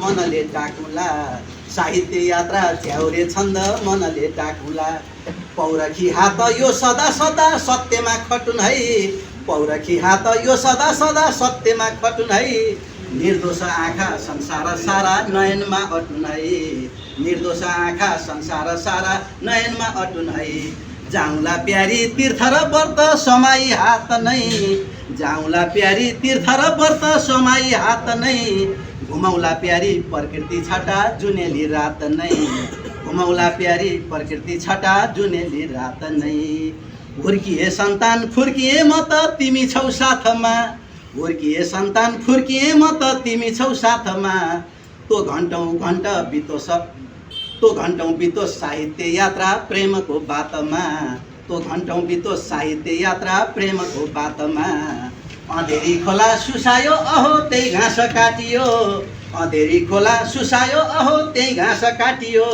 34 वर्ष पुरानो प्रेम माया नै साटियो, 34 वर्ष पुरानो प्रेम माया नै साटियो, दुलही बनी भित्रेको तिमी आउँछ सम्झना, दुलही बनी भित्रेको तिमी आउँछ सम्झना दुलाहा बनी डटेको दिन के सक्नु बिर्सन दुलाहा बनी डटेको दिन के सक्नु बिर्सन बाँच है प्यारी 100 नै वर्ष आनन्द प्यारमा बाँच है प्यारी 100 नै वर्ष आनन्द प्यारमा साँच है प्यारी पवित्र माया यथार्थ सारमा साँच है प्यारी पवित्र माया यथार्थ सारमा अन्तिम सपना जस्तै जिन्दगी यात्रा मलाई लाग्दछ सपना जस्तै जिन्दगी यात्रा मलाई लाग्दछ पवित्र प्रेम टुसाइकन मनमा जाग्दछ तिर्नु नै पर्छ माता र पिता राष्ट्रको ऋण त तिर्नु नै पर्छ माता र पिता राष्ट्रको ऋण त तिम्रो र मेरो सम्झना बन्यो पिहेको दिन त तिम्रो र मेरो सम्झना बन्यो पिहेको दिन त र अन्तमा रेणुका साथ आजको दिन कविता गायौँ नि झ्याउरे छन्द यो मर्म बुझ्ने व्यक्तित्व पायौँ नि सबैको कल्याण सबैको मङ्गल सबैको असल साथ सबैको कल्याण सबैको मङ्गल सबैको असल साथ कविता मेरो सुनिदिनु भयो आभार धन्यवाद कविता मेरो सुनिदिनु भयो आभार धन्यवाद लामो लेखेँ सन्दर्भमा अघि म्याडमले भन्नुभयो यो एउटा त कविता यो झ्याउरे लय कविताका लय छ एउटा अर्को हाम्रो गीती लय छ झ्याउरे यो दुईवटा लयलाई हामीले सँगसँगै हेर्नुपर्छ र कवितातिर काव्यको लय हेर्ने हो भने हामीले वेद पुराणदेखि लिएर हाम्रा चाहिँ जुन चाहिँ ग्रन्थहरू छन् धार्मिक ग्रन्थहरू ती सबै झ्याउरेमा लेखिएका हुन् भनेर चाहिँ भनिएको छ वेदका ग्रन्थहरू हाम्रा चारै वेदहरू झ्याउरेमा छन् भनेर भनिएको छ त्यसपछिबाट हाम्रो अब नेपाली साहित्यमा चाहिँ प्रवेश गरेको सबैभन्दा सुरुमा चाहिँ अलिकति यसलाई व्यवस्थित गर्ने काम देवकोटाले गर्नुभयो उहाँको मुनामदनै झ्याउरे लयको सबैभन्दा उत्कृष्ट कृति संसारमै उत्कृष्ट कृति भनेर चिनिन्छ मुनामदनलाई अङ्ग्रेजी भाषामा अनुवाद भएर आइरहेको छ अर्को एउटा झ्याउरे अघि उहाँले कुरा गर्नुभयो बागलुङबाट झ्याउरे गीतको उद्गम स्थल भनेर बागलुङको जैमिनीमा रङखानी भन्ने ठाउँ छ यो कुरा उल्लेख गर्नुपर्छ गोर्या सिरस र मानवीर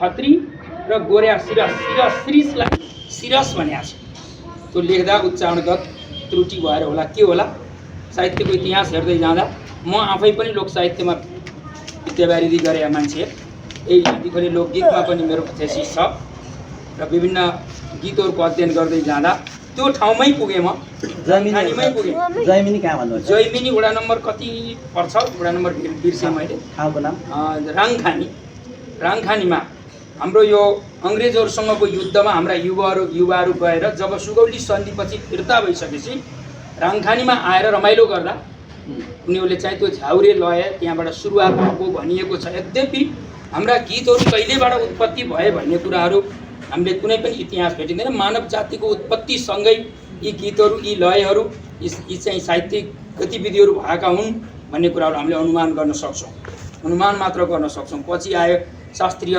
छन्दहरू आएपछि गएर शास्त्रीय छन्दमा पनि धेरै कृतिहरू लेखिए तर सबभन्दा पहिला मानव जीवनको उत्पत्ति सँगसँगै उत्पत्ति भएको लय भनेको यिनै झ्याउरे लय त्यस कारणले पनि यो अभियानमा उहाँ एकजना महिला यसरी लागिरहनु भएको छ भन्दा मैले चाहिँ आफ्नो महत्त्वपूर्ण कार्यक्रम पनि छुट्याएर एकचोटि पुग्नुपर्छ उहाँलाई हेर्छु मैले भनेर चाहिँ म यहाँ उपस्थित भएँ म झ्याउरेमा पहिला कविता लेख्न सुरुवात गर्दै झ्याउरेमा लेखिन्थ्यो किनभने सुरुवात सरलता यति सरलता छ कि भर्खरै बसेर पनि मजासँग लेख्न सकिन्छ त्यस कारणले पनि उहाँ आँसु कविको रूपमा चाहिँ उहाँलाई उपाधि दिए भन्नुभएको छ यद्यपि त्यो राजनीतिक भनौँ एउटा हाम्रो राष्ट्रिय रूपमै भोलि चाहिँ सरकारी रूपमै उहाँलाई मान्यता प्राप्त होस् त्यो शुभकामना पनि छ मेरो तर्फबाट तैपनि साहित्यलाई चाहिँ सुरुवात गर्दा कविता लेख्दा पहिला साना केटाकेटीमा पनि देवकोटाले पनि 10 वर्षको उमेरमा कविता लेख्नु भएको थियो नगरे घमण्ड कहिल्यै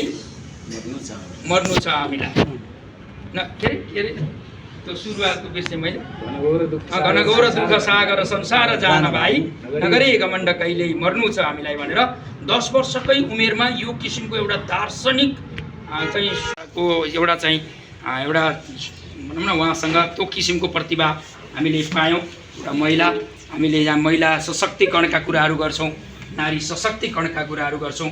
यो किसिमको क्षमतावान महिलाहरू नारी अझ त्यसमा पनि अझ एकल भन्नुभयो अझ त्यसमा पनि एकल नारीले यो खालको एउटा तपस्या गर्नुभएको मैले महसुस गरेँ। एउटा बाबुलाई लिएर बच्चालाई लिएर यसरी यो अभियानमा हिँड्नु भएको छ।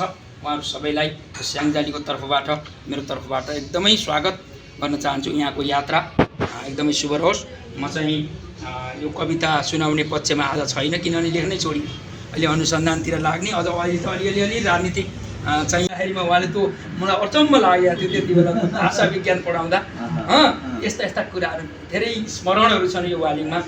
यो यहाँको यो छेउको स्कुलमा 13-14 वर्ष पढाएको मैले। यो मृत्युमा यहीँ बसेको म अगाडि, त्यस कारण मलाई एकदम पुनर्ताजगी आज चाहिँ भइरहेको छ। यहाँ बोलाउनु भयो, एकदम धन्यवाद छ। र म्याडमको यात्रा एकदम शुभ रहोस् र यहाँको यो सृजनात्मक यात्रा पनि झन् उर्वर बनोस्।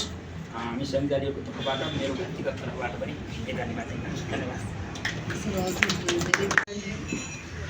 अगाडि बढाउने यो अभियान जनसाहित्य प्रतिष्ठान हो। यसको सफलता यसको पनि व्यक्त गर्न चाहन्छु र गुरुप्रति श्रद्धा सम्मान व्यक्त गर्न चाहन्छु। र अघि भने आज अत्यन्त बिजी थिएँ र यहाँ आएँ, निकै खुसी लाग्यो आउँदाखेरि है। यो झ्याउरे कविता लेखनको बारेमा अनुका भट्टराईले जे कुरा व्यक्त गर्नुभयो, जुन अभियान उहाँले थाल्नुभयो, म अत्यन्तै खुसी भएँ। यस्तो लाग्यो कि मभित्र सुसुप्त रहेको यो झ्याउरे कविता लेखन जागेको बिउजेको अनुभूत पनि मैले गरेँ। त्यसैले उहाँप्रति हार्दिक बधाई व्यक्त गर्न चाहन्छु। यो कार्यक्रम यस्तो खालको एउटा समय जुर्यो र समग्रलाई पनि मैले आभार व्यक्त गर्न चाहन्छु। र अरू थप धेरै भनौँ भने यो अभियान अत्यन्त सार्थक छ। हामी अभियन्ता भएर लाग्नुहोस्। हजुर योगदान यो अभियानको सफलताको बधाई ज्ञापन गर्न चाहन्छु।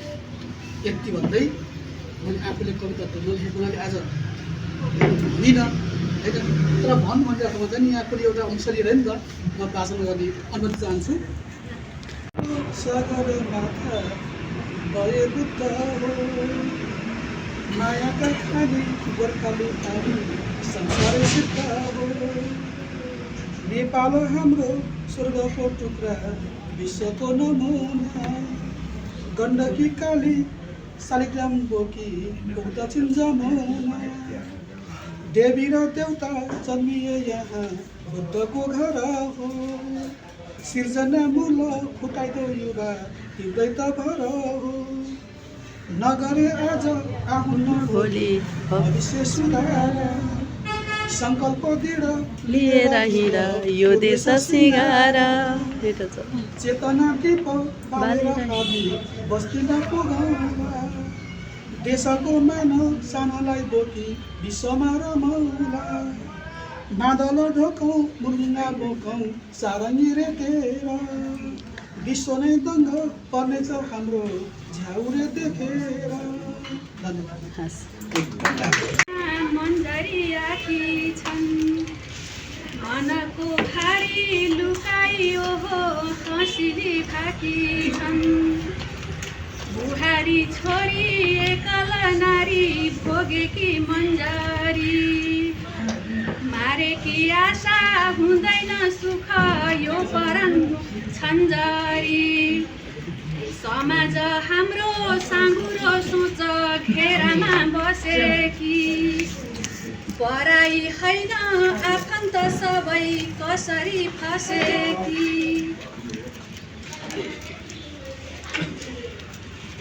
छेडिने कोखा बाँड चाहिँ बोली सहर घरको, कर्कले पानी जिन्दगी मेरो मान्दिन भरको। यो घरबाट नै असुरक्षित महसुस गरेको शब्दहरू फेरि हौसला पनि दिन जानेकी छन्। हटाई बेथा सहेर सारा नथाकी बसेकी, नारीको भाषा बुझन भन्दै कम्मर कसेकी। सजाय पनि त भोग्नुपर्छ, गरेको कर्मको फल त भनेर फेरि यसरी कर्मको फल निधारमा यसै आउँदैन टाँसेर खक्रेको फुल बासना आउने निमोठी मासेर खक्रेको फुल बासना आउने निमोठी मासेर यस्तै यस्तै छन्। मैले अरू पनि भन्न त चाहन्छु, फेरि समय पनि छैन होला। यही मन्जरीकै तर्फबाट मैले अब लाइनमा राखेर त गरेकी छु, अब समय पनि भएन। एउटा सुनाउनु। मैले मेरो मनमा लागेको र सबैले भोगेको कुरा श्लोक नम्बर 49 मा रहेछ। यो लोग्नेको निधन भएपछि निर्दोष नारीहरू परिवारमा र समाजमा कसरी अन्धविश्वासको शिकार बन्छन् भन्ने कुराको यथार्थ देखिरहेको छ यसमा। सासूले भन्छन् प्यारोको छोरा टोकेर खाइस ए संसारै खाने अलक्षण पक्षी जङ्गिनी रहिछस् घरमा बस्ने समय तेरो आज नै सकियो मुटुको टुक्रा टोकेर खाइस अब पो खाने हो। समाजको यथार्थ मलाई पनि मनमा एकदम पऱ्यो। कविको विशिष्ट भूमिका स्वीकार्दै यस काव्यमा कारुण्य यथार्थ है। खक्रेको फुल सुन्दर थियो बेलैमा झरेछ वेदना छर्दा उम्रेको भाग्य टुसा नै मरेछ आँसुका थोपा मोतीका दाना सागर बनेर मनको पीर पोखिन्छ सबै सङ्गीत बनेर मनको पीर पोखिन्छ सबै सङ्गीत बनेर। यो झ्याउरे कविता लेखन पुनर्जागरणकी अभियन्ता हुनुहुन्छ। यो यति कुरा मलाई भन्न चाहन्छु कि यो झ्याउरे कविता लेखन पुनर्जागरण केवल झ्याउरे कविता मात्रै होइन, नेपाली मौलिकता र नेपाली पहिचानको पुनर्जागरण पनि हो। यसलाई चाहिँ अझ उचाइमा पुर्याउने होला शुभकामना छ। र मेरो कविताको शीर्षक रहेको छ आफ्नै ठाउँ फर्क 4+4+4+2 सबैसँग। मुटुभित्र देश मेरो देशमाथि माया मुटुभित्र देश मेरो देशमाथि माया माछा पुछ्रे हिमालको हेवामाथि छाको हेवा सगरमाथा टल्किएको ढाका टोपी बनी सगरमाथा टल्किएको ढाका टोपी बनी पर्वतको तरेली झन् कति राम्रो छ नि पर्वतको तरेली झन् कति राम्रो छ। बुट्टेदार गुराँसको बर्को ओढिकन बुट्टेदार गुराँसको बर्को ओढिकन हाँसेकी छन् नेपाल आमा हो कि होइन भन हाँसेकी छन् नेपाल आमा हो कि होइन भन। चौरी चर्छन् पाटनमा च्याङ्ग्रा चर्ने खर्क चौरी चर्छन् पाटनमा च्याङ्ग्रा चर्ने खर्क आमा बोल्छिन् मौनतामा आफ्नै ठाउँ फर्क आमा बोल्छिन् मौनतामा आफ्नै ठाउँ फर्क। नेपालको चट्टानमा फल्न सक्छ हिरा नेपालको चट्टानमा फल्न सक्छ हिरा हिमालको पोख दिन्छ बहुमूल्य किरा हिमालको पोख दिन्छ बहुमूल्य किरा। जङ्गलमा सञ्जीवनी जडीबुटीहरू जङ्गलमा सञ्जीवनी जडीबुटीहरू अलपत्र परेका छन् गुम्बा गुठीहरू अलपत्र परेका छन् गुम्बा गुठीहरू। अमृत नै जुटाउँछन् सुन्तलाका बोट अमृत नै जुटाउँछन् सुन्तलाका बोट दुर्लभ यो मुलुक हो केमा देख्छौ खोट दुर्लभ भयो मुलुक हो केमा देख्छौ खोट।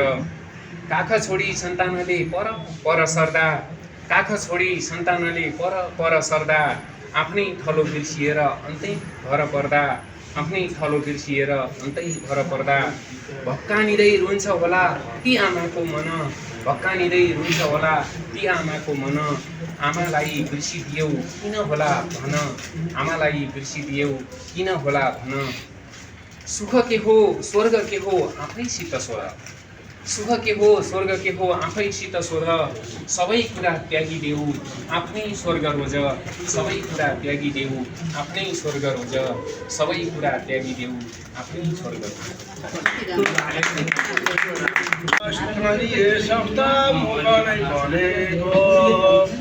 बाबु जङ्गल फाट्दा पशुको यहाँ विपत्ति भएको छ पशुले मारी तिनको शर्म विदेश गएको छ। जङ्गल फाँडी पशुको ठुलो विलाप भएको छ। देशमा आज खडेरी सधैँ सिर्जना भएको छ। जनता अब देशमा ज्ञान सिक्नु नै परेको। जङ्गल फाड्ने तस्कर अब कारबाही भोगेको। औषधि सबै विनाश पारी जङ्गल फाँडेको। नियम तोड्न सरकार आफै सक्रिय बनेको।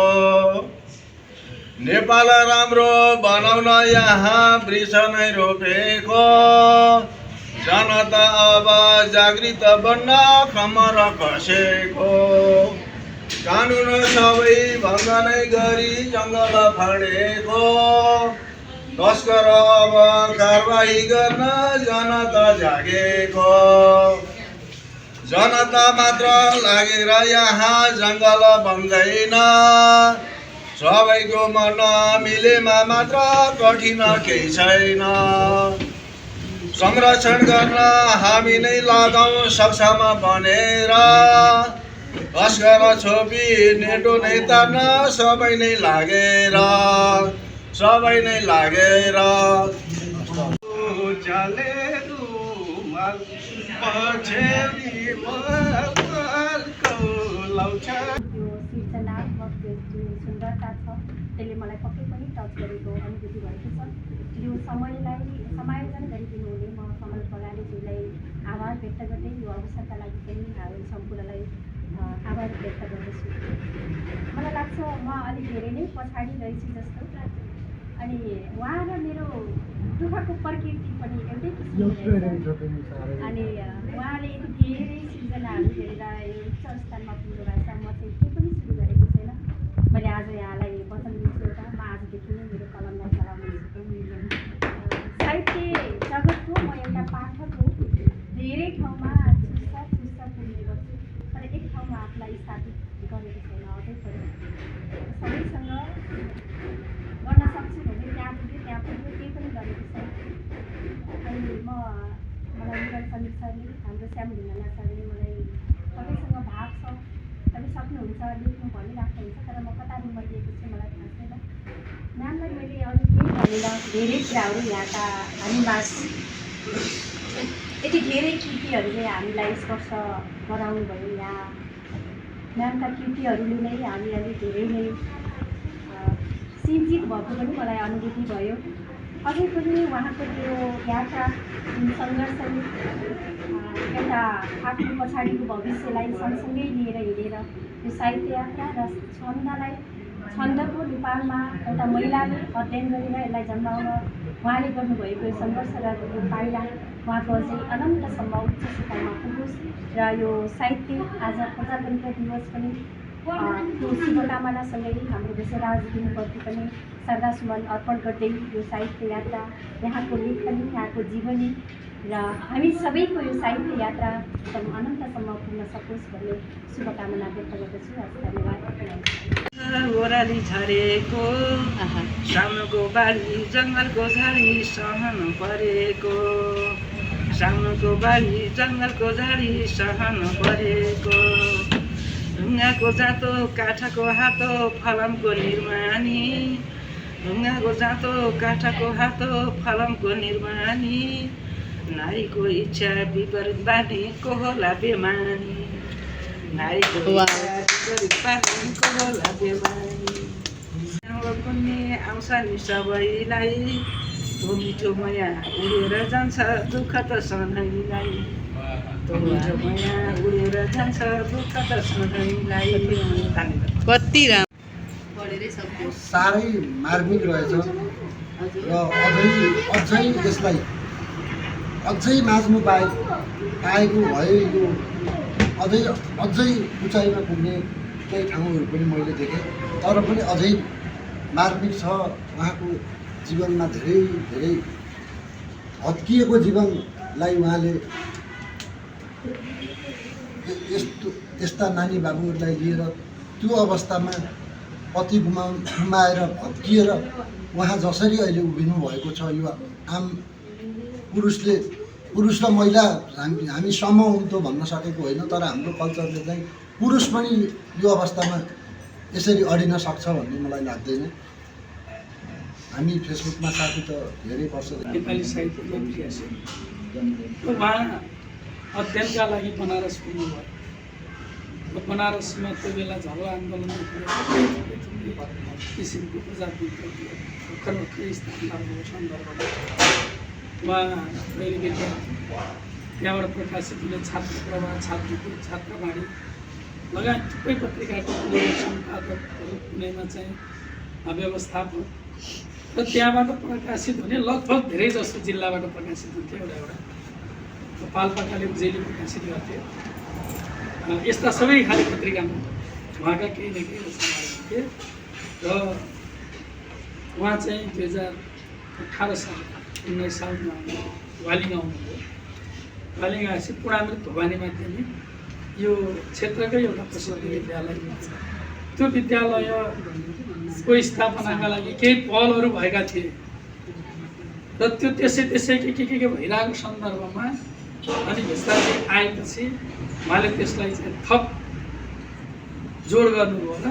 2019 सालमा विद्यालय स्थापना भयो, उहाँ संस्थापक र पछाडि 2022-23तिर उहाँको चाहिँ राजनीतिक विचारसँग कतिपय खटपट भयो। उहाँले चाहिँ लगेर युवक सङ्गठन पञ्चायतकालमा जनवर्गीय सङ्गठनको चाहिँ सचिव बनाइदिएको थियो र त्यति बेला उहाँले फेरि त्यो बनारसबाट ल्याएको साहित्यिक चेतलाई त्यही युवक सङ्गठनलाई नै प्रकाशक बनाएर अनि सबै खाले साहित्यकारहरूलाई जुटाएर यो भाषा पत्रिका प्रकाशित गर्यो। त्यो चाहिँ स्याङ्जा जिल्लाको पहिलो साहित्यिक पत्रिका हो। 9 अङ्कसम्म प्रकाशित भयो र त्यसका उता चढावहरू आफ्नो ठाउँमा छन्। र पछि फेरि उहाँ पूर्णामृत भवानी स्कुलमा हुनुभयो, लामो समय त्यहाँ सहायक प्रह भएर पढाउनुभयो। पछि फेरि नेपालमा प्रजातन्त्र आयो। उहाँका विरोधीहरूले भन्नुपर्छ उहाँको चाहिँ छोराछोरी थिएन। बनारस त्यही अवस्थामा पढ्ने गर्दै गर्दा उहाँलाई बिफर रोगले चाहिँ आक्रान्त बनायो। सायद त्यो चाहिँ अरू सानो कपडाहरूले चाहिँ पोल्ने भएको हुनाले केराको पातमा ओछ्याइयो। त्यसपछि त्यो सन्दर्भबाट उहाँ आएको, त्यही कारण होला उहाँ चाहिँ त्यो बच्चा भयो। नभएको सन्दर्भमा उहाँ आएपछि उहाँले धेरै कृतिहरू पनि प्रकाशित गर्नुभयो र 2059 सालमा उहाँको मृत्यु भयो।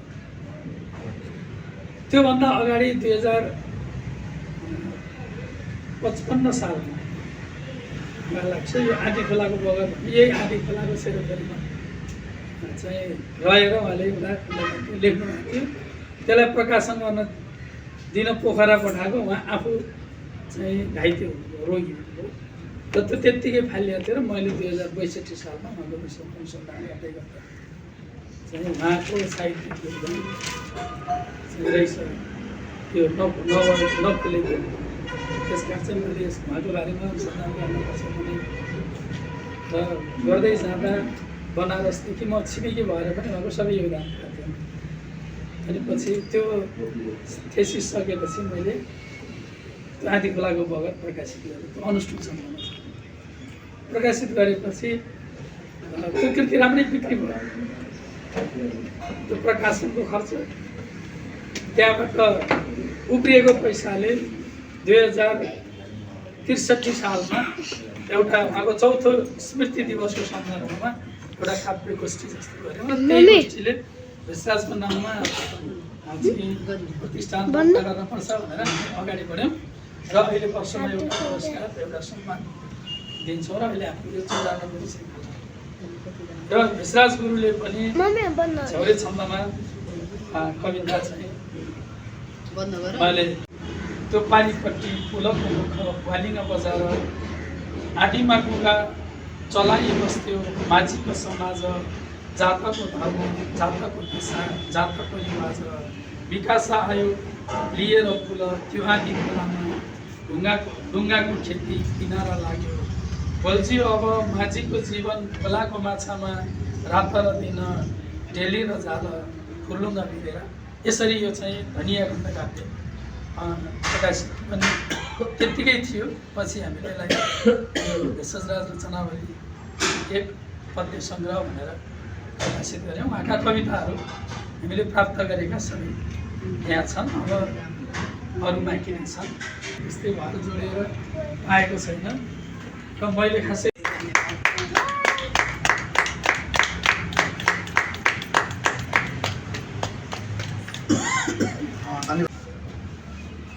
म कुनै पनि बेला मर्न सक्छु। कविताको शीर्षक छ म कुनै पनि बेला मर्न सक्छु।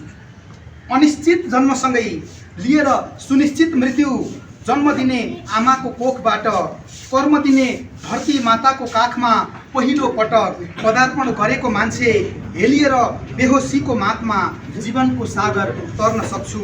म कुनै पनि बेला मर्न सक्छु। यो विश्व ब्रह्माण्डको छेउमा म हावाको सानो झोक्का मात्र नहुँ, जो सुकर्मले दोहोऱ्याउँदै ल्याइरहेको सुदिनको लहरसँगै लहरिँदै पछ्याउन सकेछु भनेदेखि परिवर्तनको पश्चातलाई फेरि हुरी बनेर पनि आउन सक्छु। काया पलटको माहुरी बनेर पनि गाउन सक्छु जीवन गीत। यत्र तत्र सर्वत्र छाउन सक्छु आजीवन, जहाँ सुकै पनि धाउन सक्छु हरेक पल। कुकर्मले डोर्याउँदै लगिरहेको कुदिनको कहरसँगै कहरिँदै बगी गएछु भनेदेखि फेरि शून्यतामै हराइरहेको महाशून्यता चाहिँ म हावामै हराउन पनि सक्छु। आफ्नै छायासँग डराइरहेको काया चाहिँ म आफैसँग डराउन पनि सक्छु। यो पृथ्वीको एउटा कुनामा रहेको करादी खोलाको एक थोपा पानी मात्र नहुँ, जो सुकर्मले डोर्याउँदै ल्याइरहेको सुदिनको लहरसँगै लहरिँदै पछ्याउन सकेछु भनेदेखि परिवर्तनको पश्चातलाई फेरि मिसिएर आदि खोलाको छेउमा काली गण्डकीको नागबेली बाटो हुँदै समाहित भएर सप्त गण्डकीको साथमा म महासागरसम्म पनि पुग्न सक्छु। न्यानो घामको मायालु स्पर्शसँगै बनेर पुगे पश्चात आकाशमा मेघ गर्जनसहित पृथ्वीमै बर्सिन सक्छु। खहरे नै भए तापनि सर्सिन सक्छु र दुनियाँको नजरमा दर्सिन सक्छु। कुकर्मले डोर्याउँदै लगिरहेको कुदिनको कहरसँगै कहरिँदै बगी गएछु भनेदेखि फेरि बगरको बालुवामा पोखिएको पानी झैँ म चुपचाप माटोमै मिल्न पनि सक्छु र सधैँका लागि फर्सिन पनि सक्छु। म केवल पिउपा रूपी कुरूप कोपिला मात्र नहुँ, जो सुकर्मले डोर्याउँदै ल्याइरहेको सुदिनको लहरसँगै लहरिँदै पछ्याउन सकेछु भनेदेखि परिवर्तनको पश्चातलाई फेरि पुतली रूपी सुन्दर फुलको रूपमा असीमित हुन पनि सक्छु। कुकर्मले डोर्याउँदै लगिरहेको कुदिनको कहरसँगै कहरिँदै बगी गएछु भनेदेखि फेरि झुसिल किरामै सीमित हुन पनि सक्छु। म आगो छोपिएको खरानीको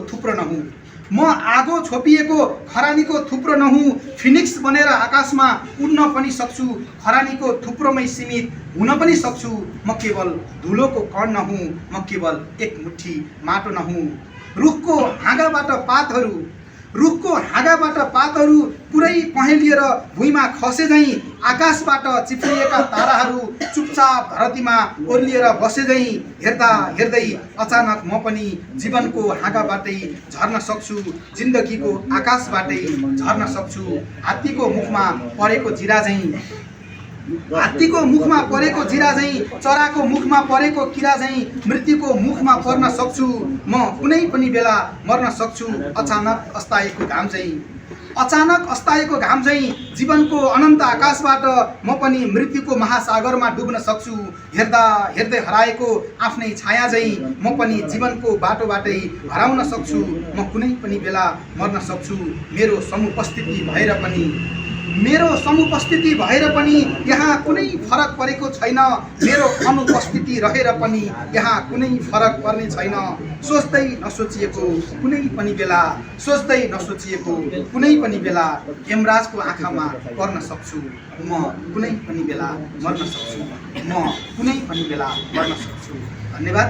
यही कविता रेणुका भट्टराई हिमन्दरी पोखरा आएको खबर बाट म पनि सूचित हुन पुगेँ। अनि बागलुङसम्मको कार्यक्रम छ गुरु भनेर भन्नुभयो। मैले यतासम्म आउनुहोस् न, मैले धेरै पटक अनुरोध गरेको हो र यो संयोग नै भन्नुपर्छ। बागलुङ पुगेर म आउने भएँ त्यता पाल्पासम्म पुग्छु भनेर भन्नुभयो र यो अत्यन्तै सुखद, यो अविस्मरणीय पल यहाँ जुटेको छ। हाम्रा भेषजराज साहित्य प्रतिष्ठानको यो 94औं श्रृङ्खलाको प्रमुख आतिथ्यता ग्रहण गरिरहनु हुने रेणुका भट्टराई हिमन्दरी दाइले र यो गरिमामय सभामा उपस्थित सम्पूर्ण आदरणीय साहित्यिक मनमुटुहरू र हाम्रा अत्यन्तै कुशल कार्यक्रम सञ्चालक, सर्जक एवं युवा कवि प्रस्तोता मिलन समेत सबैमा मेरो हार्दिक नमन। म कमल बगाले र मैले यो आजको क्षणलाई वर्णन गर्नै नसक्ने अवस्था भएको छ, किनभने मैले त्यो खुसी अटाउन सकेको छैन। मेरो झ्याउरेको प्रणेता, मेरो झ्याउरेको एउटा मलाई प्रेरणा दिनुहुने आदरणीय रेणुका भट्टराई बहिनी नै हुनुहुन्छ। उहाँको कार्यक्रम जबदेखि सुरु भयो मलाई ल है म आइपुगेँ भनेर खबर गर्नुहुन्छ, मैले लेखेको छैन। अनि तत्काल बसेर मैले लेख्ने पनि गरेँ र अहिले त्यसै गरिराखेको छु। कार्यक्रम आज शनिबार आयो भनेपछि मङ्गलबार र शनिबार 2 दिन उहाँको कार्यक्रम सुरु हुन्छ र अहिले मङ्गलबार शनिबार मात्रै सुरु छ र त्यसका लागि म एकैछिनमा लेखेर भए पनि मैले प्रस्तुत गरेको छु। त्यसलाई सम्पादन नगरिकन जस्ताको तस्तै सुनाएको छु र यसरी मलाई अगाडि बढाउन ठुलो प्रेरणा उहाँले दिनुभएको छ र यो झ्याउरेको मर्म र मार्मिकता मैले अझै बुझेको छैन। म विद्यार्थी नै छु र यसका हाँगाबिगा, यसका मूल जरो र यसका कत्रो हुन्छ त्यो वृक्ष मलाई थाहा भएन अहिलेसम्म, किनभने भर्खर म बामे सर्दै गएको छु र मैले आज यहाँ यो भनिरहँदा र आज उहाँ जाने हतारमा पनि हुनुहुन्छ, फलको बोल्ने मनस्थिति छ। मैले पनि एउटा झ्याउरे सिर्जना लिएर उपस्थित छु। यस्तो नै भएर यो आज बिहान देखेको सिर्जना हो।